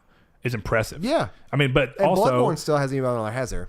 No. But probably because that game always arguably the game sales. But yeah, that game's also always on sale. Yeah, the game was $4.99 or $9.99. And you could still keep the old Blood expansion separate, and people would have a reason to want to buy it. That's not what the expansion's called. Oh yeah, you're right. The old hunters. Yeah. But oh well. And now you're thinking of Wolfenstein. Yeah, but still, but going off of that, I'm with you. They've obviously swung a lot harder when it was just a service-based thing, but that's also the difference. When it was just a service-based thing, it was they said, well, all this goes towards this. Now that it's like, well, we're requiring it for internet, so some of this money has to go towards just improving our server and justifying our server cost. Now then the other part of that. And when it went up, it went down. So it is odd to me. I do agree. It is odd to me that this is the first time since the service has been around that it's shown a notable sign of like coming way down, because this is what I say for them. They were industry leading with that idea, because because it literally forced Xbox to take their Xbox Live Gold and make games with the gold, because they knew if they didn't, they were going to get left behind. Right. We saw Nintendo do the same thing with their online service. You get the SNES or whatever Classic for the month of it, which they did in a very weird way, but they still copied it to an extent. And I'm not saying that Sony pioneered the idea as a whole. I'm sure that's been on some other service, be it Steam or what. I don't know for sure, but it was pioneering it in the console space, and they set the bar. And so when everything else raised the bar around it, and I think Xbox is arguably at a better place right now with this month, because they get 2 games, and then whenever they added backwards compatibility, Xbox had the foresight to go, we're also going to give you 2 backwards compatibility titles. So like, and that system works really, really well because of how like the backwards compatibility works. Well, and it also gives you 360 games, because that's what I'm talking about. Yeah, games with gold didn't start until Xbox One, realistically. So they didn't have all these slew of PS3 games like Sony did and Xbox 360 games that had already been on the list. It got harder for Sony to keep going with the PS3 thing, because almost every PS3 game has been given away at this point. You know what I mean? I'm not even gonna lie. The March games for Games of Gold are so much better. What are they? I mean, let's use them for comparison. So the Xbox One games are pretty bad. But the PS3 game and then the Xbox 360 Okay, but they're old. That's why I think it's hard, because your critique of it was that you want it to be a certain level. So, right, but go ahead. I still just want to hear what they are. So you get Star Wars Republic Commando. Okay. For Xbox. For the Xbox 360 side thing, you get Metal Gear Rising Revengeance, which I love. I know you weren't a huge fan of it. Yeah, it's okay. And then for your Xbox, you get Plants vs. Zombies Garden Warfare 2, which is kind of humorous considering we're getting Advanced Warfare. Yeah. Your battery's about to die, or you got to update. Yeah, update. And then you get Adventure Time, Pirates of the the one more. Enchiridion, the new one. Yeah. So, which is 4 months old. Yeah, something like that. Not So old. you get a decent like newer. Now Sony has multiple times given newer indie games, so Right. just throwing that out there. I'm not saying they haven't, but I'm just saying, like, for March alone, I would say, for personally, that's a better year. And I know, I mean month, but obviously that's not a thing. Like, that, my personal opinion does not matter. Yeah, no, that's a very moving target for everybody. But yeah, I mean, the hard part to argue is that there's more value in one versus the other because essentially you're getting more 4 games versus the other price. And then there's, what is it called, like, where your return on investment is going to be greater due to the more opportunities you get. So like essentially, because if you the look, more games you get is already a better value, despite if you're not going to play those games or not, because there's going to be months in which there are. Yeah, because, okay, just to give that, I mean, PS Plus, even now, you look at it and go, what do these games cost? Not on sale or anything. What do these games cost, right? And you go, does these 2 games alone, if I bought both of them today, does that meet or exceed the cost of the service itself? And that's never not been true. Even this month is true, right? So let's say Call of Duty is $30 or $40 still for the Right. when it's not on sale. I am saying that. Right. And say the Witness is $20 or $30 it's 20 when now. it's not on sale. Then you've hit $50 or $60. So you've almost hit your investment in 1 month. Right. And that's what you essentially do, or exceed it. Now, obviously, PlayStation has wildly exceeded their your monthly cost. Or your yearly cost. I'm sorry. In 1 month, you've broken your yearly cost. I don't think I was saying monthly that whole time. I think I have some wrong information here, but the games for gold on February, which we have Hitman and For Honor. For Honor. Those are our big 2 for PS4. You get Bloodstained Curse of the Moon, which is fairly new, cost $10. Yep. You get Super Bomberman R, which I know you weren't a fan of, but it was $40 still new. But that game was also overpriced. But that's a different argument for a different time. So. You get Assassin's Creed Rogue, which is still showing $30 at ESRP. Yep. ERP. And then you get Star Wars Jedi Knight Jedi Academy, which is $10. Which is, I'm going to assume they're comparing these prices to Steam, because those games are still, maybe not Jedi Knight, but or Jedi Academy, but the rest of the games you can pretty much get on Steam. Yeah.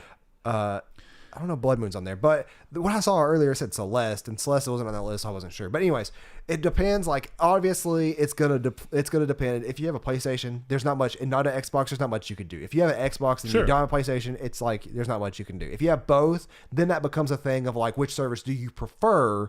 But you're still going to have both of them if you play online games, if you play both those systems. Yeah, well, even then, let's just look at it from the perspective of somebody who is a PlayStation fan and does the majority of their gaming on PlayStation, but keeps an Xbox around for casual gaming and exclusives and playing with friends and stuff. Yeah. In a month like this, you go, well, which service looks like it's giving me more value this month? Right. And it's easy enough to potentially, for the right person, for them to look at Xboxes and go, this is better. And I think for a lot of people, just because of the quantity, literally just because of the fact you're getting 4 is going to be enough for some people. I know some people, I think Liam is one of them, in which every PS Plus sale, he adds all of them to his library, just in case he doesn't. I do that too. See, I don't do that. I do that because you never know. Yeah. I never know when there's going to be a game that I'm writing off and then I'm going to keep hearing about it, or just one day play it because I'm bored and don't have anything, and I'm going to be really surprised by it. This month I'm going to do it because I actually wouldn't be like, if I'm ever bored, I want to go back to like a random multiplayer game.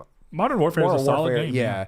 I already own The Witness, but then for this past month, I downloaded Hitman because I did too, and I don't intend to play it anytime soon. But what's the other game again? For Honor. For Honor. I already bought that. You already have that, so that's why it doesn't feel the same so, for you. Yeah, so if you're like me where you just buy a lot of games on sale and then you have a backlog of stuff, then PS Plus can sometimes hit or miss. For me, it's a lot of misses with me, but I also use this service a lot for the online. So for me, the online is actually not a bad value to have. Yeah. My one fix, though, to wrap it all the way back to Amazon. Well, see, that's what I'm saying. At the end of everything, I once you get through with this point, I want you to kind of give me your checklist, because, like I said, you spearheaded this. So, in your mind, because I do agree with a lot of things. I think it's bad to be an industry, pioneer for something like this and then fall behind your competition. Right. Which I can't say that they are 100% falling behind the competition, but on paper it looks like it from a numbers thing. Yeah. It looks like, well, Xbox is getting at least decent quality games and more of them. So does it feel like they're getting more? But outside of that, I just want you to wrap up your final thing of where, in your mind, how does PS Plus improve as that almost, you can loop in PSN to that, But I do want to say that PS Plus is still in the grand scheme of thing a service. Yeah, there's still a portion of that process or the price though of PS Plus that goes to PSN service. Exactly. So that's number one on the but list. you don't have to have it to always use the PSN, Right. and that's why we're kind of just balancing between. Yeah. But go ahead. So what's your Amazon point? That was I was gonna say if I'm gonna go ahead and do the list here, I'm just gonna point that at the end. Yeah, go ahead. The first point is better connectivity and server usage capacity, whatever it may be that's causing your servers to go down. Sony, please fix that. I'm grateful though that in the first 2 months or technically 3 months of the year, we haven't seen that. Yeah, and let's break. I'm going to break down each one real quick just to say one thing, and this is just playing the devil's advocate and kind of looking at where the differences lie. One of these things is that PlayStation 4. So on this case, right? You don't know what it is. What it could be is that there is potentially double the amount of people trying to access that online server at the same time in comparison to Xbox. If you take, so essentially we always say potential, right? Because you have 90 plus million PlayStation 4s out and about, that if everybody who owns a PlayStation 4 tried getting on right now, every single person, that is, Xbox has half of or around half of that trying to access theirs if everybody got on. Do you know why it makes that point mute? PC? No. Or what? The price. There's that many more people paying that much more a month. Oh yeah, no, fair enough. So you have better servers. Fair enough, but just if it continues to grow and you keep trying to catch up with this capacity, because server space is weird. It should never they have try to and do this thing, and you can hear this from developers who do live games, right? Where you try not to pay for more server than you really need, not because of the investment or anything. It's just there's a lot of things you don't want to have too little of server space. Right. You don't want to have too much, and you kind of try and play this level in between. That's a thing though that I think that they may have missed their trajectory with having this many people. Possibly something. And it seems like even they're surprised that they've hit 90 million. Yeah, so my whole thing is that you're getting, I'm not obviously not 90 million, but and Microsoft has great server access points for a completely different. What was it called? Service. Aztec? Oh, Azure is their cloud processing and whatnot. So yeah, yeah. So they have the opportunity to have Windows on their side. They have Microsoft behind them, and Microsoft has a bunch of servers. Whereas Sony, being a technology giant essentially. They have some, but they don't have enough. It's not the same as somebody who's literally used in all businesses and stuff like that who constantly. Right. So it is different. That's my big point right there is fix your servers, because that's what I care about the most, is that whenever I have free time and I go to play an online game, it works. Yep. Fair. So don't pull a Todd Howard. But the second point would be to increase the quality of games of PS Plus, and that doesn't even have to be every month. As long as I'm getting a cool game every 3 months or something, then that evens it out for me. And that's such an objective thing, because it's just literally this month could be killer to one person and we're just not them. You know what I mean? I mean, no, I'm sure it's going to be killer to a lot of people, but because you can objectively look at it and easily say these are both good games. They're both highly reviewed, but they're not games for you that go, wait, what, really? That's on the service? And I think it's easy to want the service to always do that for you. Well, no, but even then, you're not saying always, but it's easy to. That's what I specifically said. Like once a quarter, you had that month where it's a blowout month where you're like, they put that on there, like Dark Souls 3 and Bloodborne or something, like two big hitters. Unlike this, where it's an indie title plus a shooter game that probably has a dead lobby until now. But a big hitter indie title and a big hitter. I'm actually really curious as to what the player base for Modern Warfare Remastered has been. I honestly don't know at all. I would wager it's been pretty low with Blackout and Fortnite and all these other games pulling you. But so I would argue that, either that or to give you a chance of picking a VR title or something like that, I'm paying the same amount and I just lost games. Yeah. So there should be a difference there, whether it's quality, quantity, whatever it may be. Even if it's add a third title of the same general quality. Even if it's like a third indie title, but who knows? They may have Adventure Time. I'm like, oh yeah, I may try that out for free. I may try it out. Yeah. Or games like Omen Sight, which at this point are like 6 to 8 months old. Yeah, and you kind of just throw them in there and see, because you didn't play Omen Sight, right? But you might try it if you were given it. Now Vampire, who knows? But still, yeah, and still $60 on digital, by the way, which is ridiculous to me. I'm not surprised because it's a AA game and they kind of got to get what they can out of it. But roll ahead. But the third point, which is my last point and the second most important to me.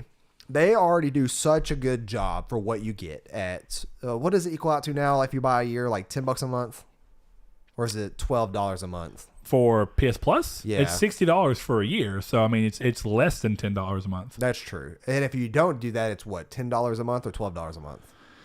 I think it's $10 a month, then $27.99. I want to say it may have gone up, but $27.99 for 3 months. But yeah. I would never. To me, it makes no sense. I get there are people. It's $120 versus $60. Yeah, that's the lowest and the highest amount. Right. But you do a good job of having game deals. Now I can't find them because your store still sucks, Sony. If I go to game deals, I shouldn't see themes halfway down the main page. That's a whole different. I may actually make a video on that one day because that's how bad it enrages me. But Patreon bonus episode. You do good. You have good sales, and I've got a lot of games on sale. I have a massive catalog on my PS4. And we didn't even brush into that. I'm glad that you, because I was just mainly listening to you, but yeah, you do get extended discounts, deeper discounts with PS Plus. There's not much to be said because that is a very good aspect of it. It's the sales. Yeah, I think that there's been months where I've bought games with extended sale, like deeper sales, and if I didn't have Plus, that paid for PS Plus just there. Technically, yeah. I'd say that's a maybe 2 months out of the year for me thing where I don't do it often either, but when it is there, it's like, oh, yeah. Okay, nice. When they do their really big sales, but you can catch them. That's my favorite service that they offer in terms of an extra. However, let's wrap this around to that Amazon thing I was comparing it to. Yeah, I'm curious. Let's throw in PS Now and PS View at a discounted rate. PS View, I'm curious about, because PS View is not going to be a thing in 2 years if they don't change it. Well, it runs into the same, and I agree with that statement generally, because there's so many. I think Comcast and AT&T being together and being owned by the same people and having DirecTV, and how easy it is to get DirecTV now on your phone and through your phone TVs discounted. Are rumored to come with Netflix for 6 months for free. Yeah, see, and that's what I mean. Now, to be fair, those are different because PS View is is live TV stream. Yes. So the more direct competitors are things like DirecTV Now, but DirecTV Now I get for like $10 or $11 a month with my cell phone discount, and it is because it's part of my, it's looped in. Satellite channeled amount. That's a weird way to phrase that, but it's the same amount you would have if you had satellite TV. I mean, essentially, there's not a channel I don't have access to. Exactly. Whereas Cable One, which is what I had as a cable thing before, was $54 a month for basic. Yep. Basic, and didn't even have most of the channels. It's because people are cutting cables, and cable boxes are dying. Of course, cable boxes won't be in existence in 5 years. They're leveraging buying power. Less people have cable, so why would cable has to pay more to keep the channels? Right. And then more people are going towards this, so they have to pay less because they have that much more people paying. So it's a odd thing, but yeah, demand is what stirs the pot. So now that you can download select, or no, it's all PS4 titles, right, on PS Now? Or is it select titles? All PS4 titles can be downloaded to PS4. Gotcha. So that would be a killer deal if I could get that for $5.99 a month. As an extended discount? As an extended discount from Plus. I would actually consider View at like $3.99 a month because it's what, $6.99, right? I don't think View is that cheap. I think they're a tiered structure. I do like the service. The cheapest thing of View. I do really like the service, but I don't honestly know. Yeah, Blaze had it for a short stint, and it's really cool. It's just one of those things where it's like, what, It's funny that technically Sony did what Microsoft was trying to do, where they became a cable box built into a console for this service. Core $49.99 a month, sports plus popular live TV. Wow, who in their right mind is buying that when you can get Hulu? Now, here's the other thing that PlayStation View is really trying to do up front and was very brilliant in doing. Sports. A la carte channels for cheap, where you can just go through instead of actually getting a package like this. And I think that you can still do that. You can just go in and say, I want to use PS View for these channels because I only want these channels. I want Comedy Central, whatever channel I can get my football on, and one news source that I like, bam. I won't pay for 3 channels, and that's all I do. And now you pay more, but you only pay, say you pay $15, right? $5 a channel. I don't know. I don't know at all. But let's just use that as the thing. $5 a channel, and maybe I'm paying more than I would have, because 3 channels for $15 versus what I'm assuming 70, 80 channels for 50, but you're getting only the channels you want. You're not paying extra for what you don't. That was their kind of initial thing. But I do agree that why not do the Amazon route, where if you own it and you're involved in it, make it to where you have a synergy between your system. So if you want if you already have people who would use PS4 or use PS Plus, and then would use PS Now and might use PS View given the right incentive, why not go ahead and give those incentives to them? Because you'd be better off them paying you a little bit for your service and upping the amount of people who are on your service so that you can leverage that buying power more. than you would be than them leaving and going somewhere else. So in this case, PS View, if I can just go and pay a lot less. See, that kind of makes it complicated because of that. Because I don't think that they. And now that I'm thinking about it too, I think I pay 20 something a month for DirecTV now. I can't remember for sure, but I know that it's less. For me, yeah. I understand what you get with I only did it because of Grandpa at the time when he was here. Do you get DVR functions? Yep. Okay, that actually kind of may be worth it. Yeah, cloud DVR. But my whole thing is that include some of your pre-existing programs. Yeah, be a synergy. And yeah, make them discounted or make them give me an incentive to fully get involved in your ecosystem. Amazon did it, and Amazon did it really well. I'm buying a Kindle in like 2 or 3 weeks, and I can have everything I need on my Kindle. I can order books on it and everything, all tied to my account. I can then put my Kindle down and then turn up the TV to Amazon Prime Video or HBO, whatever it is, and it all work out. And Amazon's a shopping which does website. mean that there's a very big difference in what they do, but still, I get what you're saying. Even if you can't do exactly what they're doing, Sony-owned use things. some of your things. Yeah, in this case, this one makes sense. They just collaborate with collaborate with each other, and then you get your discounts. Honestly, if those 3 things happen, I would probably end up paying a couple bucks extra a month for PlayStation. You'd essentially move from $60 a year to let's just say we moved say 90 to 120. If I got discounted PlayStation Now. Honestly, if you told me right now, and that's something you're going for, but this is where my level is. If you told me right now that I would get a year of PS Plus, PS Now, and that's probably asking a lot for PS Now based off its current one, but PS Plus, PS Now, and PS View for $120 a year, I totally do it. I would instantly delve into that ecosystem harder than what I would have done because it would all Microsoft, be looped together. You know what I mean? Exactly. So yeah, it makes sense to do that, and I'm with you. And I honestly bump it up a little bit more. Let's try to be a little more realistic with PS Now's pricing, and let's just go outside of that. What is PS Now's pricing? $12.99 a month? No, man. I think it's $20 a month. I mean, Sony, who's doing this? I honestly, the thing is because they have a ton more games than Games Pass. And I don't care. Because they're trying to play. I don't care. Well, they don't have double the amount of games. I'm with you, but it's a contractual thing. And actually, they might. I don't know, because PS Now has got like 600 games. Here's the thing, though. Games Pass, y'all downloaded. Do they got 600 games I can download? No. Exactly. Honestly, I don't know how many of their games are. Let's see. 200 plus PS4 games. And stream 700 plus. That is more, technically. I did not realize they must have updated their library since I last. Oh, they've been doing it a lot, dude. So 700 games you could stream. Oh yeah, absolutely, dude. You add a discount to that for PS. So let's PS say this way. I don't think that this is even that ridiculous, because you'd be paying for it all at once too, and bam, you'd be done. $120, and I get. But let's bump it up. Let's bump it up just a little bit more. Let's just say you get a year of all 3 services completely, and this is still asking a lot. But let's say you get a year of the minimum of all services. So PS View, you'd get like a basic package, right? And then you could upgrade it from there. Even make a new $150 though. If it was $150 for a year of PS Plus completely, I'll settle this way. Basic that, and then a year of PS Now completely. I'll meet you in the middle. Break it down to 120. Increase the servers. Make them sure 100% always. Give me one PlayStation Now PS4 game to download of my choice a month. That would be interesting. On top of PS Plus games. That would be so maybe PS Plus that month isn't your cup of tea. Well, here I can go through the PS4 library on PS Now and download any one game I want. Makes up for it. And then, of course, you got... And that's kind of doing the... well, actually, I think Nintendo chooses which game you get, right? I have on no their idea. service. I haven't done it, but I think they do. I think they go, hey, here's the game you're getting for everybody can play it this month, but this month only. I think that's what they do, but I can't say for certain. I think. That would be interesting. But that's actually not a bad idea. I think it's a little bit too much. I don't think most people would pay double just to get one game of choice, but that's not a bad idea. But that's all included into my original proposition. You add the games are high quality or the quantity is more. And then you still give you discounts on the other things, even if it's not that. You still get the sales. You still get the one free PlayStation 4 game regardless on downloaded for now, and you own that game as long as you own that service, just like Plus. Now, that's a little different because... You can't just rent a game for a month. You got to give it to us. See, but then why not just give you another game? You're paying $60 a month. I get at that point because you're saying you get to choose the game, but I don't see. But that has to be contractually agreed upon with the developer. I mean, with the publisher. That's why it gets sticky. Oh yeah, that's what I'm saying. Now it'd be different if they go, "Hey, all we're going to do is just front you being able to download that game."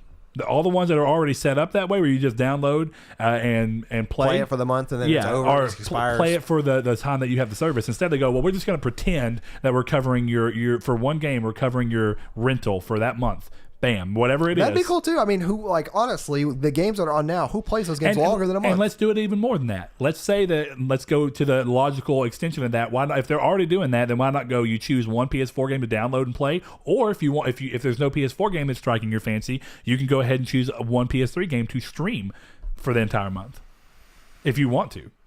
Yeah, because that could just literally just the option. You literally just get one PS Now game, whatever it is, be it PS4 or PS3, and if it's PS4, you can download it for that month and you're good. If it's you can stream it. If it's PS4, you get it for that month and you can download it. If it's PS3, you get to stream it. I think that makes sense, and that would be kind of cool. But yeah. I think that there are many people who are trying to play this game in between of like saying that they would use, I know I've seen it a lot, and it could just be a small vocal community, but I've seen a lot of people say that they would actually use PS Now if it got looped in with PS Plus somehow. I mean, even if it was just a bundled discount. If it was even discounted at like $2 a month cheaper, I would do it more than likely. I'd have to look at the library again. Let's look at that real quick. I can't remember the timing. I mean the pricing, but let's see real quick. I think it's 19. I'm not joking. You can pay for it for a year. I know that much. But I love how they put Red Dead Redemption on there. Yeah. Let's go to it real quick. Let's see. Come on. Show me your prices. It's right there above it, wasn't it? Okay, here we are. 1 month is $19.99. 3 months is $44.99, and 12 months is $100. 12 months for $100 is not a bad deal. 12 months for $100 isn't a bad deal at all. So, okay, that makes even more sense. So $60. Let's go back to what you talked about, $120, right? Yeah, make it $60. If you buy it with PS Plus at the same time, if you do a year PS Plus and a year PS Now, it's $120. Yeah. And it would make that service $60. Yeah. That's a good way to do that. Yeah. That's why I said $60. My bad, sorry. Because that's what it would equal out to with PlayStation Plus. So, yeah. And I'm wondering how many people would do that, and that'd be an easy way for them to do, just like Microsoft, just like Xbox does now. I don't know if you can do a yearly Games Pass subscription yet. I think it is monthly. I don't know. That's a good question. But either way, I mean, don't think so. You know, that's essentially how you can combat people who are getting Games Pass and that's essentially it's your own weird form of Game Pass. And they wouldn't even, and honestly, I wouldn't even say that Sony has to put all their games on there day one. Just put the games on there whenever you decide, because like The Last of Us is on there. Yeah, I mean, you get to pick, yeah. And that'd be great. The Last of Us Remastered on there. That'd be great for you, because that's what I'm saying. The Last of Us Remastered is on there. So it'd be great for you. You'd just be able to go and go, you know what? It's the time of year I like to play The Last of Us. I don't even have to buy it digitally or anything. I just go over here and play it for that month, because that's what I want to do. Yeah, I might have to look into it since they've added 200 plus games. Last time I looked, there was there's also a lot of filler in there too. I mean, again, it depends on what you consider to be filler. I don't know, but we can definitely look. Once we're done with this, I'm going to look real quick. And we can go ahead and come off of this. I just think it's pretty interesting to see this in general. So here we go, download PS4 games. We'll go through and look on that. But I think we're done with this topic. Saul, is there anything else, since it was your topic spearheaded, that you want to kind of do, or what's up? No, I think that's it. I just want to hear what PS2 games are on the service. I forgot about that. Yeah. You can still get some PS Classics on the PlayStation Store. But I want to hear back from you guys. What do y'all consider the best PlayStation Plus service? What do you want to see from it change? What do you want to see added? Let us know in the comments, on Twitter, on Discord, everywhere that you guys can contact us with, on Facebook. And that's it for me. I'm gonna do a quick shout out for Trace, because he just recently started listening to the podcast for some reason. Hello, Trace. He says, dude, on your podcast, you should talk about how and it's funny that we're already talking about PS Plus. But never mind. I actually mistook that. So I was in the mindset of PS Plus. He says there's no new racing games on PS. It's BS. He likes racing games, and that's a new show. We actually have talked about before that there is racing games are just not as prolific as which is crazy. Not as common as they used to be more common and popular on. But they go, Trace. That's your shout out and Xbox. Yeah. So I'd like to hear what your thoughts are too. Let us know on Twitter. Let us know on Facebook. Let us know in the comments below, or let us know on Discord, whatever you want to do. Want to hear your thoughts. What is your go-to list? I think that might have been what Saul said. What are your list of things that would make PS Plus more worth it for you? I want to hear what everybody thinks about and we'll roll from there. So with that said, we will see you next week. Thank you, guys. Thank you.